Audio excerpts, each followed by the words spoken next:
आज हमने दो टॉपिक पढ़ने हैं। एक तो है फलनों का संयोजन और एक है व्युत्क्रमणीय फलन। ठीक है। जो पिछली वाली एनसीईआरटी थी ना, 2022-23 वाली, उसके अंदर ये जो टॉपिक था ये बहुत लेंथी था। मतलब लेंथी था, बहुत तो नहीं था लेकिन लेंथी था। बहुत सारी चीज़ें पढ़नी पड़ती थी। लेकिन 2023-24 के लिए इस टॉपिक में से बहुत सारी चीज़ें उड़ा दी है ना। तो आपको ज़्यादा नहीं पढ़ना है इसमें, जितना ज़रूरी है सिर्फ उतना ही पढ़ना है। ठीक है, समझ में आई मेरी बात? तो शुरुआत करते हैं। कॉपी पेन निकाल लेना, जो लिखवाऊँ साथ साथ लिख लेना। ठीक है, हेडिंग डाल लो, फलनों का संयोजन। फलनों का संयोजन, फलनों का संयोजन, इंग्लिश में इसको बोलते हैं कंपोजिशन ऑफ फंक्शंस। ठीक है, संयोजन माने क्या होता है? मिलाना। संयोजन माने क्या होता है भैया? मिलाना। दो फंक्शंस हैं, आपने उनको मिला दिया। ठीक है, दो फंक्शन आपने उसको क्या कर दिया? मिला दिया। जैसे मान लो कि एक फंक्शन है मेरे पास, लेट से एफ एक्स बराबर साइन एक्स। एक फंक्शन लेट से जी एक्स, जी एक्स बराबर मान लो एक्स स्क्वायर। ठीक है, मैं आपसे कहता हूं कि भैया मुझे एफ फंक्शन में जी फंक्शन मिलाना है। एफ फंक्शन में जी फंक्शन को मिलाना है। तो जो नया फंक्शन बनेगा ना, उसका नाम पता क्या होगा? उसका नाम ऐसे होगा, एफ फंक्शन में जी फंक्शन मिलाना है ना, तो जो नया फंक्शन बनेगा उसको मैं इस तरीके से डिनोट करूंगा। जनरली उसका नाम हम ऐसे देते हैं भैया, पीछे से चलते हैं। अगर मुझे एफ में जी को मिलाना है तो ऐसे लिखेंगे। ठीक है, छोटा सा ये सर्कल सा बनाया जाता है ना। तुम बोलने के लिए इसको बोल सकते हो कि ये गोफ है। ठीक है, गोफ का क्या मतलब हो गया? कि एफ में जी को मिलाना है। गोफ का क्या मतलब है? एफ में जी को मिलाना है। ठीक है, तो एफ एफ के अंदर जी को मिलाना है भाई। एफ हमारा क्या है? आपका आंसर ये, इसके अंदर जी को मिलाना है। तो इसका मतलब क्या हो गया कि गोफ फंक्शन जो हो जाएगा आपका साइन एक्स स्क्वायर। समझ में आ गई? क्या हो जाएगा? Sine x square. अगर मैं आपसे बोल दूं कि भैया मुझे जी के अंदर एफ मिलाना है, जी में एफ मिलाना है, तो फोक फंक्शन क्या हो जाएगा आपका? जी के अंदर एफ को मिलाना है। तो आप कहेंगे सर ये हो जाएगा हमारे पास जी में एफ को मिलाना है ना, जी में एफ को मिलाना है, तो ये हो जाएगा जी हमारे पास साइन एक्स का होल स्क्वायर। वापिस समझो, दो फंक्शन है आपके पास, दो फंक्शन को आप दो तरीके से मिला सकते हो। एक तो ऐसे मिला दिया, एफ में जी को मिला दिया, या फिर आप जी में एफ को मिला सकते हो। ठीक है ना, अगर मैं एफ में जी को मिलाऊंगा तो ये बन रहा है, जी में एफ को मिलाऊंगा तो ये बन रहा है। ठीक है, अब कहेंगे सर हमें तो पता नहीं चलेगा कि कैसे क्या चीज़ बनेगी, है ना। तो उसका तरीका बताता हूँ भाई। अगर क्वेश्चन में क्या होगा कि दो फंक्शन आपको दे देगा, बोलेगा कि भैया एफ में जी को मिला दो, ऐसे बोल देगा, या फिर बोल देगा कि जी में एफ को मिला दो। ठीक है, तो कैसे मिलाएंगे वो समझो। अगर बोल दिया कि एफ में जी को मिला दो, तो आप क्या करना, इसको आप ऐसे लिख देना, जी का जी लिखा, ये जो छोटा सा ओ दिख रहा है ना, इसको ब्रैकेट बना लेना। ठीक है, अंदर लिख देना एफ एक्स, ऐसे लिख देना भाई। ठीक है, अब अंदर वाले को पहले सोल्व करना। एफ एक्स हमारे पास क्या है? एफ एक्स हमारे पास क्या है? तो आप कहेंगे सर एफ एक्स है जी साइन एक्स। तो ये हो जाएगा जी कुछ इस तरीके से, है ना। अब ये बन गया जी एक्स, ऐसा बन गया। ठीक है, अब देखो जी एक्स आपको क्या रिटर्न करता है? एक्स को रिटर्न करता है। अगर मैं पूछूं कि जी वन क्या रिटर्न करेगा, क्या रिटर्न करेगा G one? One square. G two क्या रिटर्न करेगा? Two square. ऐसे ही जी साइन एक्स क्या रिटर्न करेगा? साइन एक्स का होल स्क्वायर। तो ये हो जाएगा कुछ ऐसे। बस समझ में आ गई? क्लियर है बात? अब इसी तरीके से मैंने बोल दिया कि भैया मुझे फोक निकाल के दो, तो फोक कैसे निकालोगे? आप सिर्फ एफ लिखेंगे, ये जो छोटा सा ओ दिख रहा है ना, इसको ब्रैकेट के अंदर चेंज कर लेंगे ऐसे। ठीक है, अब जी एक्स की वैल्यू पुट कर दो भैया। जी एक्स की वैल्यू क्या है? आप कहेंगे सर एक्स स्क्वायर। तो ये कुछ ऐसा हो गया। अब यहाँ पे हो गया एफ एक्स, इस टाइप का बन गया। एफ एक्स आपको क्या रिटर्न करता है? साइन एक्स रिटर्न करता है। अगर मैं पूछूं कि एफ वन क्या रिटर्न करेगा, आप कहेंगे sir sign one. F two क्या रिटर्न करेगा? Sign to. ऐसे ही एफ एक्स स्क्वायर क्या रिटर्न करेगा? Sine x square. बात समझ में आ गई? तो दो फंक्शन आपको दिए जाएंगे, फिर आपसे बोलेगा कि भैया गोफ निकाल दो, या फिर बोल देगा कि फोग निकाल दो। ठीक है, कई बार क्वेश्चन आपसे ये भी बोल देता है कि भैया फोफ निकाल लो। फोफ कौन कौन सा बच्चा निकाल सकता है? फोफ, इसको फोफ बोलते नहीं है जनरली, हम समझने के लिए जल्दी जल्दी बोलने के लिए फोफ बोल देते हैं। कैसे निकालोगे फोफ? आपका आंसर हो जाएगा sir F of F x. ठीक है, निकाल लो। अंदर वाले की पहले वैल्यू पुट करो, एफ एक्स हमारे पास क्या है, आपने सर साइन एक्स, ठीक है। एफ ऑफ साइन एक्स क्या हो जाएगा, एफ ऑफ एक्स अगर साइन एक्स है, एफ ऑफ वन होगा sine one, F of two होगा sine two, F of three होगा साइन थ्री, ऐसे ही एफ ऑफ साइन एक्स क्या हो जाएगा, आपका आंसर ये हो जाएगा साइन ऑफ साइन एक्स। बस मागी। अब इसी तरीके से अगर मैं आपसे बोल दूं कि भैया गोग निकालो, जीओ जी, कौन कौन बच्चा निकाल सकता है गोग, सभी निकाल सकते हैं ना, निकालिए। ये हो जाएगा sir ji G of G x, लिख दो, जी एक्स की वैल्यू क्या है, आपका आंसर एक्स स्क्वायर, तो ये हो जाएगा कुछ इस तरीके से, है ना। अब जी ऑफ एक्स स्क्वायर की वैल्यू निकालनी है भाई, जी ऑफ एक्स अगर एक्स स्क्वायर के बराबर है, जी ऑफ वन वन स्क्वायर होगा, जी ऑफ टू टू स्क्वायर होगा, ऐसे अगर मैं अगर ऐसे ही अगर मैं आपसे पूछूं कि जी ऑफ एक्स स्क्वायर क्या होगा, तब क्या कहेंगे, जहां जहां एक्स है जी वहां वहां एक्स स्क्वायर लिख दो, तो हो जाएगा सिर्फ एक्स स्क्वायर का स्क्वायर, यानी कि एक्स की पावर 4। बात समझ में आ गई, ध्यान से समझो। आपने अभी तक ये देखा था ना, साइन एक्स देखा था, साइन एक्स कोस एक्स, ये आपके फंक्शन है बेसिकली, ठीक है। अब अगर मैं एक्स की जगह कुछ और लिख दूं ना, जैसे साइन एक्स में एक्स की जगह मैंने एक्स स्क्वायर लिख दिया ठाके, या फिर एक्स की जगह रूट एक्स लिख दिया, तो ये जो फंक्शन होता है ना, कंपोजिट फंक्शन कहलाता है। क्या कहलाता है, कंपोजिट फंक्शन। कंपोजिट माने संयोजित फलन, फलनों का संयोजन कहलाता है। समझ में आ गई मेरी बात, ठीक है। जैसे साइन एक्स की जगह मैंने साइन रूट एक्स लिख दिया, तो साइन रूट एक्स लिख दिया ना, तो तुम समझ जाना उसी टाइम कि भैया ये तो कंपोजिट फंक्शन है, ठीक है। अगर मैं मान लो ये लिख देता हूँ cos x square plus one, तो क्या ये कंपोजिट फंक्शन है। बस समझ में आ गई।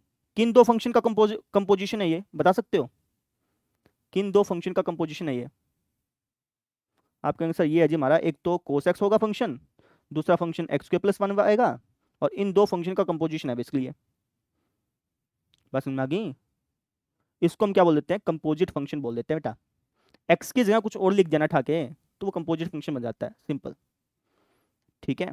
अब कंपोजिट फंक्शन कहाँ पे इस्तेमाल होते हैं ये तुम्हें पता चलेगा कैलकुलस के दौरान, जब कैलकुलस पढ़ेंगे ना, तो वहाँ पे कंपोजिट फंक्शन आएगा, उसका हमें डेरिवेटिव निकालना पड़ेगा। जैसे अगर मैं आपसे पूछ लूँ कि साइन एक्स का डेरिवेटिव क्या होता है, 11वीं क्लास में थोड़ा बहुत पढ़ा हो तो जिससे जिसने पढ़ा हो तो पता होगा, साइन एक्स का डेरिवेटिव क्या होता है बेटा, कोस एक्स होता है, ठीक है। जब निकालोगे ना, अगर निकाला होगा तो पता होगा, ठीक है, नहीं निकाला तो अभी आगे सीख जाओगे। साइन एक्स का डेरिवेटिव क्या होता है, कोस एक्स होता है, तुमने आसानी से बता दिया क्योंकि सिंपल सा फंक्शन था। लेकिन अगर मैं आपसे पूछ लूँ कि भैया मुझे बताओ साइन रूट एक्स का डेरिवेटिव, तो ये क्या कंपोजिट फंक्शन है, ठीक है। कंपोजिट फंक्शन का डेरिवेटिव कैसे ज्ञात करते हैं वो कैलकुलस में सीखेंगे। बात समझ में आ गई, समझ में आया। कंपोजिट फंक्शन क्या होते हैं, आपने एक्स की जगह कुछ और लिख दिया वो कंपोजिट फंक्शन है, सिंपल। सिंपल भाषा में बात करें तो आपने एक्स की जगह कुछ और लिख दिया वो कंपोजिट फंक्शन बन गया हमारा, सिंपल भाषा में बात करें तो। अब इसकी मैथमेटिकल डेफिनेशन है उसको भी लिख लो, ठीक है, काम आती है वो। तो इसकी मैथमेटिकल डेफिनेशन लिखवा रहा हूँ, मतलब तो समझ में आ गया होगा। कंपोजिट फंक्शन क्या होते हैं, अगर आपने एक्स की जगह कुछ और लिख दिया ना, तो कंपोजिट फंक्शन सिंपल, एक्स की जगह रूट एक्स लिख दिया, एक्स स्क्वायर लिख दिया, अलग सा बन गया ना, तो वो कंपोजिट फंक्शन है भाई। क्लियर, ठीक है। जैसे मान लो कि मैंने ऐसे लिख दिया, देखो मैंने लिख दिया साइन ऑफ log एक्स, ये कंपोजिट फंक्शन है या नहीं है, कंपोजिट फंक्शन है ना। किन दो फंक्शन का कंपोजिशन है यहाँ पे, कौन से दो फलन यहाँ पे संयोजित हो रहे हैं, आप कहेंगे सर एक तो साइन एक्स हो रहा है और एक log एक्स हो रहा है, ठीक है ना। बस ये चीज़ है भैया, कंपोजिशन माने, कंपोजिट फंक्शन का मतलब क्या है कि आपने एक्स की जगह कुछ और लिख दिया वो कंपोजिट फंक्शन हमारा बन गया। अब इसकी मैथमेटिकल डेफिनेशन लिखवा रहा हूँ, उसको लिख लेना, उसके बाद उसका मतलब समझाता हूँ, ठीक है। इसकी मैथमेटिकल डेफिनेशन लिखो भाई,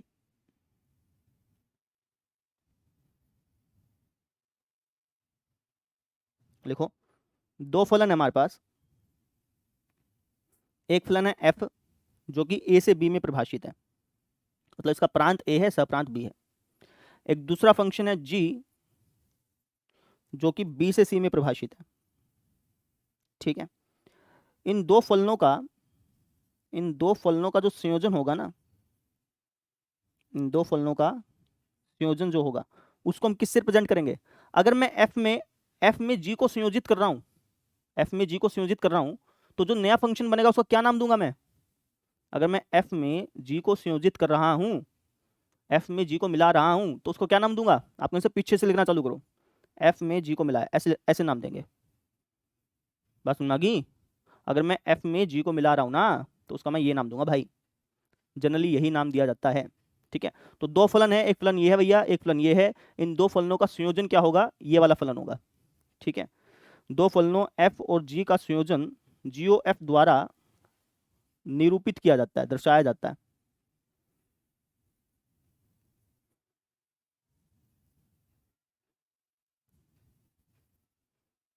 ठीक है, जहां जहां जो हमारा गोफ फंक्शन है, अगर इसका कोई प्रांत पूछे आपसे, तो प्रांत क्या होगा, इसका प्रांत होगा जी a, और सहप्रांत क्या होगा c। ठीक है, वैसे ये चीज कोई पूछेगा नहीं, है ना, जनरल फॉर्मेलिटी के लिए बता रहा हूं मैं इसको। ठीक है, अगर f फंक्शन का प्रांत a है, सहप्रांत b है, g फंक्शन का प्रांत b है, सहप्रांत c है, तो जो गोफ फंक्शन बनेगा उसका प्रांत क्या होगा, a से c होगा। ठीक है ना। अच्छा, अब जो गोफ फंक्शन है, अगर आपको कह दे कि भैया गोफ फंक्शन निकाल लो, अगर आपसे पूछ ले कि गोफ फंक्शन का प्रांत सहप्रांत बताओ, तब तो बता देना ऐसे। ठीक है, वैसे ऐसे कोई क्वेश्चन मिलेगा नहीं तुमको। अगर आपसे बोल दे कि भैया गोफ फंक्शन निकाल लो, तो इसका मतलब यह है कि वो आपसे गोफ एक्स निकालने को बोल रहा है। कभी भी क्वेश्चन में बोल देना कि गोफ निकाल लो, गोफ ज्ञात करो, फोक ज्ञात करो, इसका मतलब क्या है कि गोफ एक्स निकालने को बोल रहा है। गोफ एक्स कैसे निकाल लेंगे, ये जो छोटा सा ओ दिख रहा है ना, इसको ब्रैकेट के अंदर चेंज कर लो बस, और इसका निकाल लेना, जैसे अभी मैंने निकलवाए। बस समझ आ गई। तो ये होता है फलनों का संयोजन। सिंपल भाषा में बात करें तो फलनों के संयोजन का मतलब ये है कि आपने एक्स की जगह कुछ और लिख दिया, वो फलनों का संयोजन हो गया। ठीक है, ये सिंपल भाषा है और ये मैथमेटिकल भाषा है इसकी। समझ में आ गई, नोट करो, इसके बाद फिर मैं क्वेश्चन करता हूँ। सर अगर गोफ में सर फोक को मिलाए, गोफ में फोक को मिलाने वाला कोई चक्कर है नहीं बेटा, इतना भी अपने को नहीं घुसना है उसके अंदर। गोफ में फोक को मिलाए, वैसे तो तीन फंक्शन को मिला सकता है, GFH वाले को भी मिला सकता है, तीन फंक्शन को भी मिलाया संयोजित किया जाता है। ठीक है, इसकी प्रॉपर्टीज भी होती हैं, लेकिन उतना नहीं घुसना है भाई अपने को। ठीक है, लिमिटेड पढ़ना है इसमें। सर बोलो। इसमें से ये बता दो सर, अगर हम जी में एफ को जोड़ेंगे या एफ में जी को जोड़ेंगे तो कैसे लिखेंगे, दोबारा बता दो एक हाँ बार। बताता हूँ बेटा, जी में अपन एफ को जोड़ नहीं रहे, जी में हम एफ को मिला रहे हैं, संयोजित कर रहे हैं। संयोजन माने मिला दिया तूने उसको। ठीक है ना, जोड़ने का मतलब तो ये हो गया कि भैया तू साइन एक्स में एक्स स्क्वायर को जोड़ रहा है, ये तो अलग चीज होगी। ठीक है ना, लेकिन हम क्या कर रहे हैं, साइन फंक्शन में, साइन एक्स फंक्शन में एक्स स्क्वायर फंक्शन को मिला रहे हैं, तो कुछ ऐसा हो गया।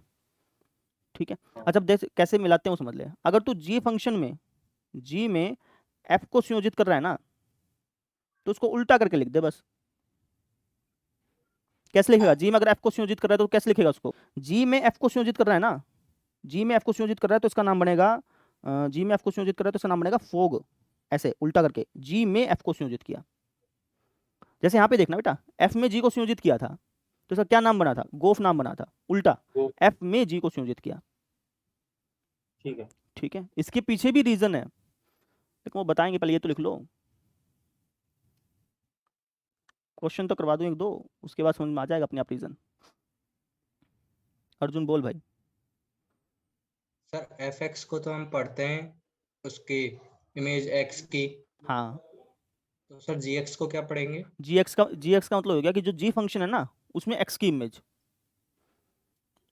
ठीक और है, सर एफ एक्स तो जैसे सहप्रांत को कह दिया, हाँ, तो जी एक्स। जी एक्स होगा, जी का जो जी फंक्शन है उसका सहप्रांत। अच्छा, ठीक है, अभी मैं दिखाऊंगा तुमको, ये थोड़ा सा प्रैक्टिकल करके दिखाएंगे। लिख लो बेटा एक बार, फिर तो मैं आगे चलूँ। लिख लिया भैया सबने, चलें। अब देखो भैया, अब थोड़ा सा इसको थोड़ा सा डीपली लेके जा रहे हैं। जैसे मान लो कि मेरे पास तीन सेट है, एक सेट है ए, एक सेट है बी, एक सेट है सी। ठीक है, ए से बी के बीच में मैंने एक फंक्शन डिफाइन कर दिया एफ, बी से सी के बीच में मैंने फंक्शन डिफाइन कर दिया जी। ठीक है, ए के अंदर जो एलिमेंट है उनको लेट से मैंने बोल दिया एक्स, क्या बोल दिया, एक्स। ठीक है, तो जो बी के अंदर एलिमेंट हैं वो किस रूप के हो जाएंगे, आपके आंसर वो हो जाएंगे एफ एक्स के रूप के। ये बात समझ में आ गई, है ना। यानी कि अगर इसके अंदर एलिमेंट एक्स है और ए से बी के बीच में एफ फंक्शन डिफाइन है, तो बी के अंदर एलिमेंट क्या होगा, एफ एक्स होगा। एफ एक्स माने कि एक्स की इमेज। ठीक है, अच्छा अब मुझे बताओ कि इसके अंदर जो एलिमेंट होगा वो किस रूप का होगा, उसको क्या नाम देना चाहिए। जैसे तुमने इसको एफ एक्स नाम दिया, समझ में आ गया मेरे को, इसको मैं क्या नाम दूं, इसकी जो इमेज बनेगी उसको क्या नाम दूं। आपके आंसर उसको आप ऐसे नाम देंगे, क्लियर है बात मेरी? ठीक है, अच्छा भाई, तो आपने इसको ऐसे नाम दे दिया। अगर मैं इसको लिखना चाहूं तो ऐसे लिख दूं ना। अब देखो यहां से यहां तक जो फंक्शन है उसको एफ नाम दिया तुमने, क्योंकि ये एफ एक्स था। ठीक है, अच्छा ये एफ एक्स था तो तुमने इसको एफ नाम दे दिया। ये अगर गोफ है तो तुम इसको क्या नाम दोगे? आप कहेंगे सर इसको नाम देंगे जी ऑफ एफ एक्स। बस समझ में आ गई? क्लियर है? ठीक है, तो अब यहाँ पे देखो कई बच्चे यहाँ पे ऐसे सोचते हैं कि सर ये तो एफ हो गया, ये जी हो गया, तो इसको फोग बोलना चाहिए, फोग। लेकिन असल में फोग नहीं है, ये गोफ है, इसलिए इसका नाम उल्टा करके लिखते हैं। लॉजिक समझ में आया? तो ये लॉजिक था भाई। ठीक है, अगर मैं आपसे पूछूं कि गोफ फंक्शन का प्रांत क्या है, तो आप कहेंगे सर ये ए सेट। गोफ फंक्शन का सहप्रांत क्या है? आप कहेंगे सर ये सी सेट। तो तभी हमने यहाँ पे देखो, यहाँ पे ए से सी लिखा था। ठीक है, तभी हमने इसको गोफ पढ़ा था। बात समझ में आ गई? क्लियर है? तो ये रीजन था बेटा इसका, है ना? क्लियर? तो ये हो गया हमारा फलनों का संयोजन वाला कंसेप्ट कंप्लीट। अब इसके कुछ क्वेश्चन कराता हूँ, वहां से थोड़ा सा और आइडिया लगेगा कि हम बात किसकी कर रहे हैं। ठीक है, आ जाओ भाई क्वेश्चन पे आ जाओ। क्वेश्चन पे आते हैं, उदाहरण नंबर 15। ये नई एनसीईआरटी बुक है बेटा, हो सकता है कि तुम्हारे में कुछ एक्स्ट्रा उदाहरण लिखे हों, वो मत करना। ठीक है, नई एनसीईआरटी बुक के हिसाब से चलना अपने को। देखो भाई, क्या है कि एक फंक्शन है एफ, सामने देख ले अर्जुन, एक फंक्शन है एफ, इसका प्रांत क्या है? 2 3 4 5। सप्रांत क्या है? 3 4 5 9। एक फंक्शन है जी, जिसका प्रांत क्या है? 3 4 5 9। सप्रांत क्या है? 7 11 15। ठीक है, दो फलन है भैया, और ये इस तरीके के फलन है कि एफ फंक्शन में दो की जो इमेज है ना, जो एफ फंक्शन है उसमें दो की इमेज है 3, 3 की इमेज है 4, 4 की इमेज है 5, 5 की इमेज है 5। ठीक है, और जो जी फंक्शन है ना उसमें 3 की इमेज और 4 की इमेज 7 है, 5 की इमेज और 9 की इमेज 11 है। तो हमें गोफ ज्ञात करना है। क्या ज्ञात करना है? गोफ। कभी भी बोलते हैं कि गोफ ज्ञात करो, तो तुम्हें कुछ नहीं करना, तुम्हें ना गोफ ज्ञात करने को बोला है ना, तो इसका मतलब यह कि वो आपसे पूछा कि गोफ एक्स ज्ञात करो। ठीक है, गोफ ज्ञात करने को बोला तो इसका मतलब क्या है? गोफ एक्स ज्ञात करो। ठीक है, गोफ एक्स कैसे याद करोगे? आप कहेंगे सर ये जो छोटा सा सर्कल सा है ना, इसको मैं बना दूंगा ब्रैकेट ऐसे। अब इसके बाद हम क्या करेंगे? इसके बाद जो एफ एक्स है उसकी वैल्यू पुट करेंगे। ठीक है, अब एफ एक्स की जगह क्या लिखा हुआ है? F2 F3 F4 F5 ये लिखा हुआ है ना, तो इन सब की वैल्यू आपको ज्ञात करनी है। एक बार तो F2 रख दो, ठीक है, इसकी वैल्यू ज्ञात कर लो। एक बार आप क्या करोगे? F3 रख दोगे, इसकी वैल्यू ज्ञात कर लो। एक बार क्या करोगे? F4 रख देना, और एक बार F5 रख देना। ठीक है, अब इसकी वैल्यू मुझे ज्ञात करनी है, कैसे ज्ञात करूंगा? तो आप कहेंगे सर सबसे पहले F2 की वैल्यू बताओ, अंदर वाले को पहले छेड़ते हैं भैया। F2 की वैल्यू क्या बेटा? 3 है, तो हो जाएगा जी जी ऑफ 3। ठीक है, अब जी ऑफ 3 की वैल्यू क्या है? आप कहेंगे सर जी ऑफ 3 की वैल्यू है जी 7, तो ये ऐसा हो गया। बस समझ आ गई? अब इसी तरीके से मैं इसमें पूछता हूं तुमसे, एफ ऑफ 3 आपके पास क्या है? एफ ऑफ 3 है जी हमारे पास, ये है ना एफ ऑफ 3, एफ ऑफ 3 है जी 4। ठीक है, जी ऑफ 4 क्या है? जी ऑफ 4 है जी 7। अच्छा, एफ ऑफ 4 क्या है?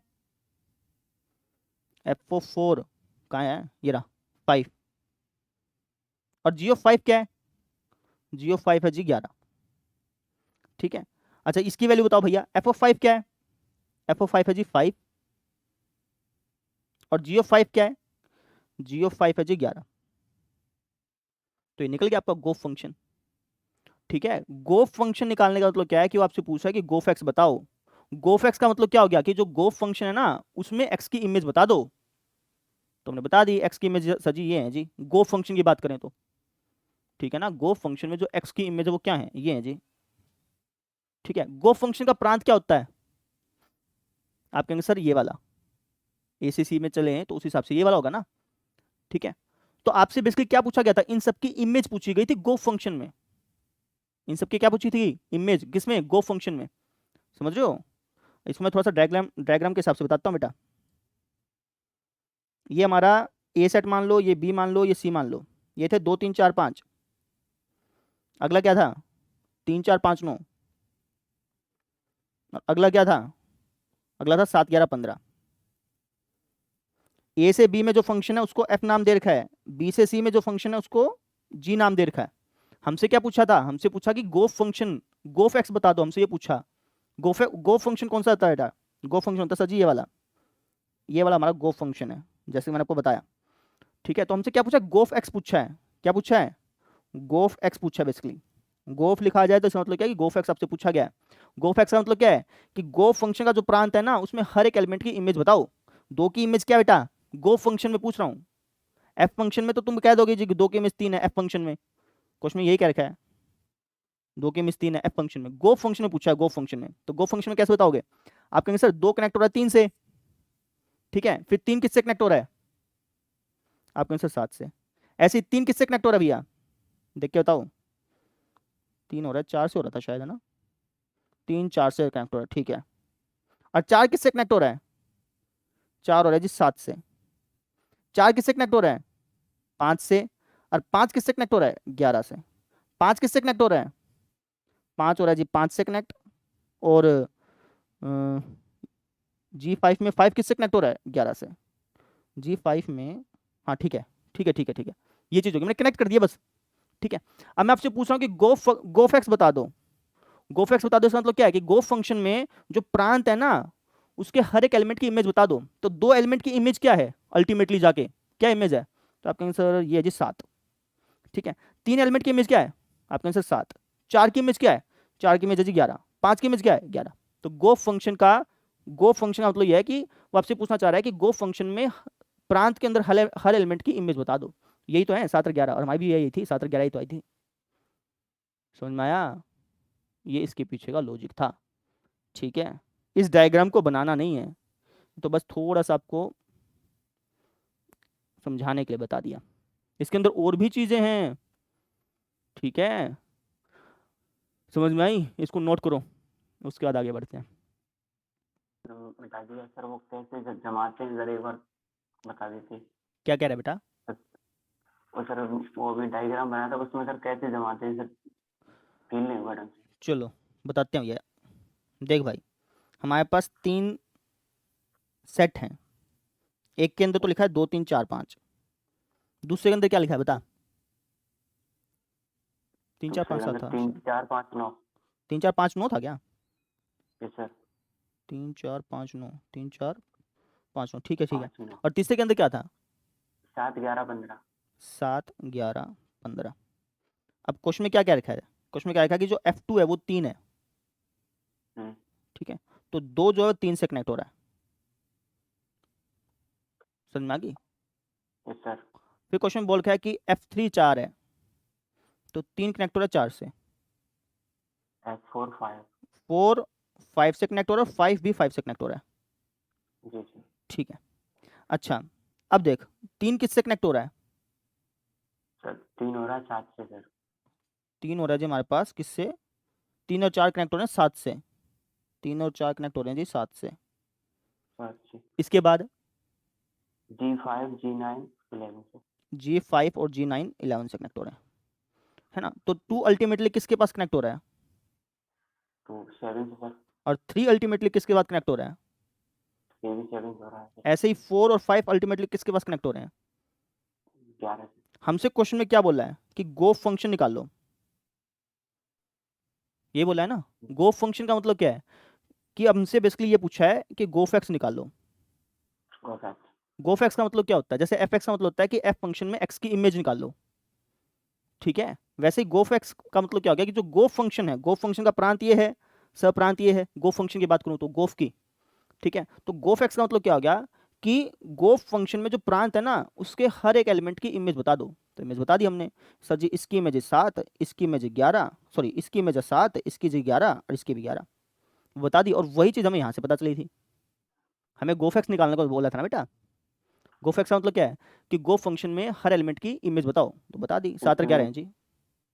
और सर इसमें अगर पूछी जाती कि जो 3 4 5 9 वाला सेट है और 7 11 15 वाला, सर उसकी कैसे निकालते? ये वाली चीज़ क्या? इसकी सर इमेज बोल पूछते तो। नहीं ये नहीं पूछेगा बेटा, गोफ और फोक की पूछेगा ना। जी एक्स तो इसने बता ही रखा है, जीएक्स तो हमने बताया, इसने बताया रखा कि भैया ये किससे कनेक्ट हो रहे हैं, ये किससे कनेक्ट हो रहे हैं। एफएक्स और जीएक्स तो बता रखा है हमसे फोग और गोफ ही ठीक है। पूछेगा, अच्छा, ये फिर चीज़ है भाई। आगे पूछो। ठीक है, नोट कर लिया, चलूँ आगे। नोट किया तो नोट कर ले भैया। चलें, देखो भाई 15वां क्वेश्चन हो गया, 16वां क्वेश्चन देखो।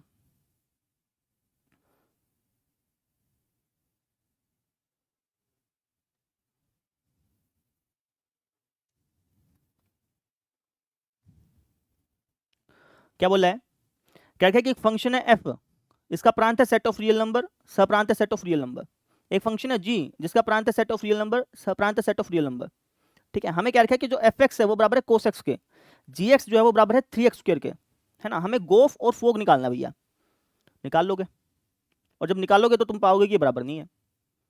ठीक है, देखो गोफ हमेशा फोग के बराबर नहीं होता, जनरली बराबर नहीं होता, किसी किसी में बराबर हो जाता है, जनरली बराबर नहीं होता बेटा। ठीक है, निकाल लेते हैं। गोफ निकालने को बोल रहा है, गोफ निकालने को बोल रहा है, इसका क्या मतलब है कि हमें गोफ एक्स निकालने को बोला है बेटा। कभी भी गोफ निकालने को बोलते हैं मतलब क्या है कि गोफ एक्स निकालने को बोला है। गोफ एक्स कैसे निकालोगे, आप कहेंगे सर ऐसे हो जाएगा। अब एफ एक्स की वैल्यू पुट कर देंगे, एफ एक्स की वैल्यू क्या है, आप कहेंगे सर एफ एक्स की वैल्यू जी कोस एक्स। अगर मैं आपसे पूछूं कि जी एक्स क्या है तो आप बता देंगे जी एक्स ये जी। जी1 पूछूंगा तो आप एक्स की जगह 1 लिख देंगे, जी2 पूछूंगा तो जहां जहां एक्स है वहां 2 लिख देंगे। ऐसे अगर मैं आपसे पूछूं कि जी कोस एक्स बताओ तो जहां जहां एक्स है वहां कोस एक्स लिख दो, तो हो जाएगा जी 3 कोस एक्स का स्क्वायर। 3 कोस एक्स का स्क्वायर कहो या फिर 3 कोस स्क्वायर एक्स कहो, बात एक है भैया। कोस एक्स का होल स्क्वायर लिखो चाहे कोस स्क्वायर एक्स लो, सेम चीज होती है। बात समझ में आ गई। तो गो फंक्शन तुमने निकाल दिया, अब तुम्हें निकालना है फोग फंक्शन। फोग फंक्शन निकालने का मतलब क्या है कि वो आपसे फोग एक्स पूछ रहा है। फोग एक्स कैसे निकालोगे, एफ ऑफ जी एक्स करके निकालेंगे सर जी। ठीक है, इसको बोलते हैं F of G x, F of G x. ठीक है, इसको तो फोग बोल दो, इसको बोलो एफ ऑफ जी एक्स, इसको क्या बोलोगे जी ऑफ एफ एक्स।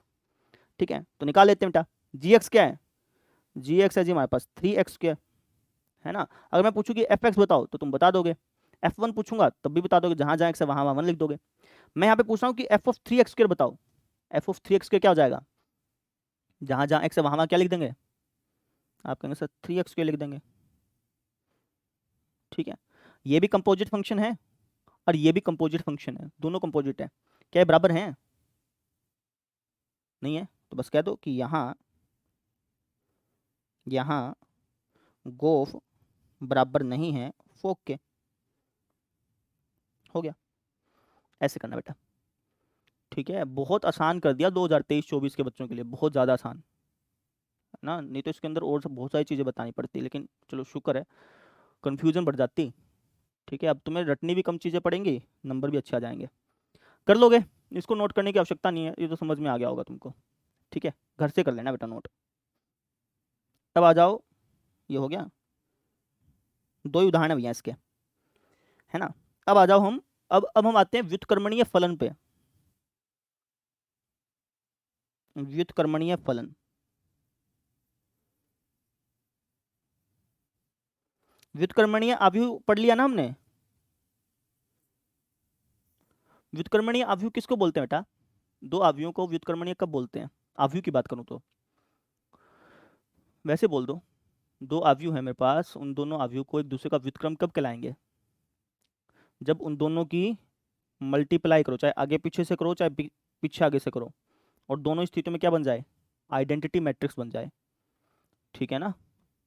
अच्छा, एक डेफिनेशन और लिखवाई थी, व्युत्क्रमणीय आव्यूह की 2 डेफिनेशन लिखवाई थी। एक तो ये थी, दूसरी ये थी कि किसी भी आव्यूह का व्युत्क्रम तभी ज्ञात किया जा सकता है जब उसका डेटरमिनेंट 0 ना हो। ये तो हमने सीखी थी 3rd चैप्टर में, ये हमने सीखी थी 4th चैप्टर में। व्युत्क्रमणीय आव्यूह की 2 डेफिनेशन थी ना, वैसे ही व्युत्क्रमणीय फलन की भी 2 डेफिनेशन है। ठीक है, दोनों लिखवा रहा हूं, लिख भी लेना और सुन भी लेना। देखो भाई, देखो व्युत्क्रमणीय फलन, 2 फलन है हमारे पास, एक है f एक है g। ठीक है, सुन लो पहले बेटा, एक है f एक है g, 2 फलन है हमारे पास। ठीक है, ये दोनों फलन एक दूसरे के व्युत्क्रम तब कहलाएंगे जब मैं इन दोनों का संयोजन कर दूं, चाहे आगे से करूं चाहे पीछे से करूं, और दोनों ही स्थितियों में आइडेंटिटी फंक्शन बनना चाहिए। क्या बनना चाहिए, आइडेंटिटी फंक्शन। दो फंक्शन एक दूसरे के व्युत्क्रम तब कहलाते हैं जब आप उन दोनों का संयोजन करें, चाहे आगे पीछे से करें चाहे पीछे आगे से करें, और दोनों ही स्थितियों में क्या बन जाए, आइडेंटिटी फंक्शन। क्या बन जाए, आइडेंटिटी फंक्शन। ठीक है, आइडेंटिटी फंक्शन का मतलब क्या होता है, आइडेंटिटी फंक्शन उस फंक्शन को बोलते हैं जिसमें जो तुम इनपुट दो वही आउटपुट आ जाए। ठीक है, मतलब कि भैया जैसे मान लो कि तुमने फोग एक्स निकाला, फोग एक्स में तुमने इनपुट में क्या दिया, एक्स दिया, तो तुम्हें अगर आउटपुट में भी एक्स मिल जाएगा ना तो हम इसको बोलते हैं कि आइडेंटिटी फंक्शन है। ठीक है, अब ऐसे ही तुमने गोफ एक्स निकाला और तुम्हें क्या मिल गया, एक्स मिल गया, तो भैया ये भी आइडेंटिटी फंक्शन हो गया, ये भी आइडेंटिटी फंक्शन हो गया, है ना। तो ये दोनों फंक्शन एक दूसरे के व्युत्क्रम कहलाएंगे। बस समझ में आ गई। कोई दो फंक्शन है एफ और जी, वो एक दूसरे के व्युत्क्रम तब कहलाते हैं जब उन दोनों का आप संयोजन करें और दोनों का संयोजन करने पर आपको क्या मिल जाए, आइडेंटिटी फंक्शन मिल जाए। समझ में आया, ठीक है। तब हम कहते हैं कि दो फंक्शन एक दूसरे के व्युत्क्रम है। आएगा समझ में, लिखवाऊंगा तभी आएगा ना। इसकी डेफिनेशन लिखो बेटा एक बार, लिखो आपको कि दो फलन है हमारे पास, एक फलन है f जो कि a से b में परिभाषित है, और जो दूसरा फलन है ना, जो दूसरा फलन है वो b से a में परिभाषित होना चाहिए। एक फलन है f जो कि a से b में परिभाषित है, दूसरा फलन है g वो b से a में परिभाषित होना चाहिए। ठीक है, ये दोनों फलन एक दूसरे के व्युत्क्रम कहलाएंगे, ये दोनों फलन एक दूसरे के व्युत्क्रम कहलाएंगे कब, यदि मैं फोग निकाल लूं और गोफ निकाल लूं और दोनों के दोनों क्या आ जाएं, आइडेंटिटी फंक्शन आ जाएं। दोनों के दोनों हमें क्या रिटर्न करें, आइडेंटिटी फंक्शन रिटर्न करें। आइडेंटिटी फंक्शन यहाँ पे ब्रैकेट में लिख देना। आइडेंटिटी फंक्शन को हिंदी में बोलते हैं तत्समक फलन, तत्समक फलन। आइडेंटिटी मैट्रिक्स अलग चीज होती है भैया, आइडेंटिटी फंक्शन अलग चीज होती है। ठीक है, आइडेंटिटी फंक्शन का मतलब ये है कि जो इनपुट डाला वही आउटपुट मिल जाए ना, तो उसको आइडेंटिटी फंक्शन बोलते हैं। बात समझ में आ गई। जैसे कि अगर मैं आपसे कहूँ कि क्या ये फंक्शन आइडेंटिटी फंक्शन है या नहीं है, एफ एक्स बराबर एक्स, क्या ये आइडेंटिटी फंक्शन है या नहीं है, बिल्कुल है। क्योंकि अगर आप एक्स की जगह 1 डालेंगे, एक्स की जगह 1 डालूंगा तो एफ एक्स भी 1 बनेगा, एक्स की जगह 2 डालूंगा तो एफ एक्स भी, मतलब सेम जो आप इनपुट डालोगे ना वही आउटपुट आ रहा है भाई, सीधी बात है। तो ये हमारा क्या है, आइडेंटिटी फंक्शन है। बस समझ में आ गई, ठीक है। तो मैंने क्या बताया, मैंने बताया कि दो फंक्शन हैं, एक फंक्शन है f, एक फंक्शन है g। ये दोनों फंक्शन एक दूसरे के व्युत्क्रम कहलाएंगे कब, जब आप फोग निकाले और गोफ निकाले और दोनों स्थितियों में क्या आ जाए, आइडेंटिटी फंक्शन आ जाए। ठीक है, तो एक तो बात ये लिखवा दी। अच्छा देखो, तुम्हारे पास दो फंक्शन है, तुमने फोग निकाला गोफ निकाला और दोनों स्थितियों में आइडेंटिटी फंक्शन आ गया, तो इसका मतलब ये हो गया कि तुम ये बोल सकते हो कि जो f है वो बराबर है g इनवर्स के। ये चीज बोल सकते हो, नहीं बोल सकते? और तुम ये भी बोल सकते हो कि जो g है वो बराबर है f इनवर्स के, है ना। ये बोल सकते हैं ना, हम ये बोल सकते हैं कि जो f है वो g का व्युत्क्रम है, जो g है वो f का व्युत्क्रम है। ये चीज बोल सकते हैं, जैसे मैट्रिक्स में बोलते थे, याद हो तो, है ना। अच्छा अब देखो, f बराबर है g इनवर्स के, इसकी वैल्यू को उठा करके मैं यहाँ पे पुट कर देता हूँ, तो क्या बन जाएगा, ये आपके आंसर ये बन जाएगा g इनवर्स og बराबर, ये क्या बन जाएगा, बोलो भाई, वैल्यू पुट कर दो ना जी की, f इनवर्स of बराबर क्या, आइडेंटिटी, आइडेंटिटी फंक्शन। ठीक है, तो हमेशा ध्यान रखना, ये फॉर्मूला इंपॉर्टेंट हो गया भाई। हमेशा ध्यान रखना कि अगर मैं किसी फंक्शन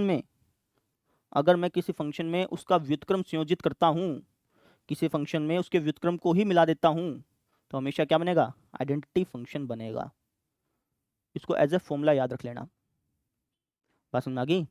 जैसे हमने वहाँ पे नहीं पढ़ा था बेटा मैट्रिक्स वाले में कि भैया दो मैट्रिक्स जो हैं वो एक दूसरे के व्युत्क्रम तब कहलाएंगी जब आप उन दोनों ही गुणा करें और आइडेंटिटी मैट्रिक्स बन जाए।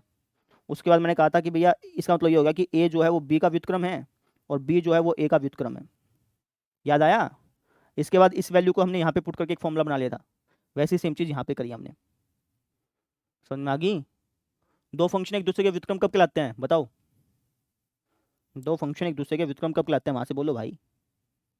आपके अनुसार दो फंक्शन एक दूसरे के व्युत्क्रम तब कहलाते हैं जब आप उन दोनों का संयोजन करें, और दोनों तरफ से संयोजन करना है, आगे पीछे से, पीछे आगे से, और दोनों स्थितियों में क्या बन जाए, आइडेंटिटी फंक्शन बन जाए, आइडेंटिटी फंक्शन बन जाए, तो उस स्थिति में क्या कहलाते हैं, वो एक दूसरे के व्युत्क्रम कहलाते हैं। ठीक है, इसी से फॉर्मूला बन के आया भाई।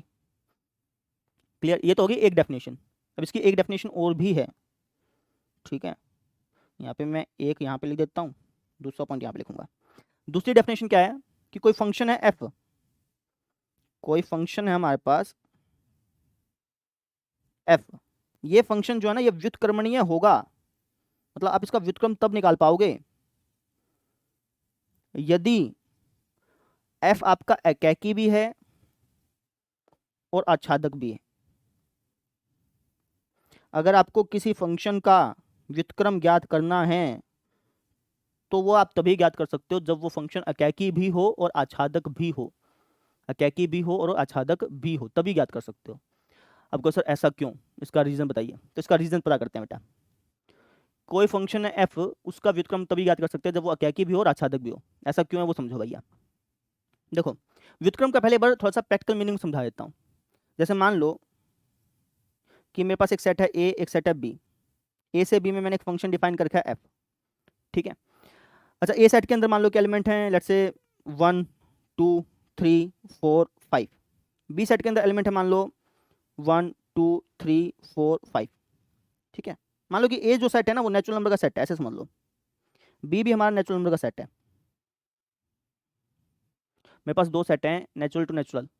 ठीक है, जो फंक्शन डिफाइन करके है ना वो फंक्शन कुछ ऐसा है कि जो एफ एक्स है, जो एफ एक्स है वो बराबर मान लो 2x के, एफ एक्स बराबर है 2x के। ठीक है, अब क्वेश्चन में होगा क्या, आपको फंक्शन दे देगा, आपको कहते हैं भैया एक फंक्शन है एफ एक्स बराबर 2x, आपको प्रांत सहप्रांत बता देगा। फिर आपसे पूछेगा कि क्या ये फंक्शन व्युत्क्रमणीय है या नहीं है, क्या ये फंक्शन व्युत्क्रमणीय है या नहीं है। तो कैसे पता करेंगे, हम कहेंगे सर कोई भी फंक्शन व्युत्क्रमणीय तब होता है जब वो एकैकी भी हो आच्छादक भी हो। तो चेक करेंगे कि एकैकी आच्छादक है नहीं है ना, चेक करते हैं बेटा। तो अगर मैं यहाँ पे 1 रखूंगा तो जो 1 है वो किससे कनेक्ट होगा जाके, आप कहेंगे सर 2 से, रख के देख लो 2 किससे कनेक्ट होगा 4 से, 3 कनेक्ट होगा 6 से, ऐसे आगे बढ़ता जाएगा। क्या ये फंक्शन एकैकी आच्छादक है, एकैकी भी होना चाहिए आच्छादक भी होना चाहिए, क्या ये एकैकी और आच्छादक दोनों हैं, आप कहेंगे नहीं है। ठीक है, एकैकी आच्छादक हमारा ये नहीं है, तो इसका मतलब क्या है कि इसका व्युत्क्रम तुम ज्ञात नहीं कर सकते। व्युत्क्रम कैसे समझो, जैसे अगर मैं आपसे पूछूं कि मेरे पास अब की बार फंक्शन है एफ ऑफ एक्स बराबर एक्स, ये फंक्शन आपको दे दिया एफ एफ एक्स बराबर एक्स। ठीक है, क्या ये फंक्शन एकैकी है, आच्छादक भी होगा, गारंटेड होगा, चाहे तुम करके देख लो। अगर मैं कहूँ कि 1 की इमेज बताओ, आप कहें सर 1, 2 की इमेज 2, 3 की इमेज 3, ऐसे होगा ना बेटा। तो ये जो फंक्शन है वो नेचुरल टू नेचुरल में क्या है, एकैकी भी है जी, आच्छादक भी है। ठीक है, तो इसका मतलब क्या है कि ये जो फंक्शन है ये व्युत्क्रमणीय है। व्युत्क्रमणीय इसका क्या मतलब हो गया, व्युत्क्रमणीय इसका मतलब ये हो गया कि अगर तुम सहप्रांत को प्रांत बना दो और प्रांत को सहप्रांत बना दो तब भी ये फंक्शन रहेगा, इसका ये मतलब है। उल्टा कर दो इसको, एक बार उल्टा करना बेटा, एक बार इसको आप कहेंगे सर उल्टा करना मतलब कि भैया इसको उठाकर तो पहले लिख दो और इसको उठा करके बाद में लिख दो। ठीक है, 1 किससे कनेक्टेड है, आप कहेंगे सर 1 1 से कनेक्टेड था। ठीक है, तो उल्टा करोगे तब भी आप देखेंगे कि ये तब भी फंक्शन रह रहा है, समझ रहे हो, आई बात समझ में। लेकिन अगर मैं इसमें देखूं एफ ऑफ एक्स बराबर 2x में, इसमें देखूंगा ना उल्टा करूंगा ना तो फंक्शन नहीं रहेगा, चेक करना।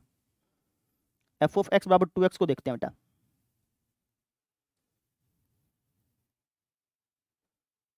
एफ ऑफ एक्स बराबर 2x को मिलाना भैया एक बार, 1 किससे कनेक्ट होगा 2 से, 2 4 से, 3 हो जाएगा हमारा उससे क्या नाम है 6 से, है ना। ये तो फंक्शन है, ये तो फंक्शन है क्योंकि हर बच्चे का बाप होना चाहिए और एक बाप होना चाहिए, तो ये तो फंक्शन है। ठीक है, लेकिन जब मैं इसका व्युत्क्रम करूंगा तब क्या वो फंक्शन रहेगा, इसका व्युत्क्रम करना, व्युत्क्रम करने का मतलब क्या है कि उल्टा कर दो इसको, क्या कर दो उल्टा कर दो। ठीक है, उल्टा कैसे समझाता हूं। 2 किससे कनेक्ट था 1 से, तो यहां पे तुम क्या करोगे, इसको उल्टा कर रहे हैं ना 3 4 5 6 ऐसे, 1 2 से कनेक्ट था, है ना, उल्टा कर रहे हैं ना बेटा, तो 2 को 1 से मिला दो, जैसे 1 2 से मिल रहा था ना, उल्टा करने पे क्या करो 2 को 1 से मिला दो।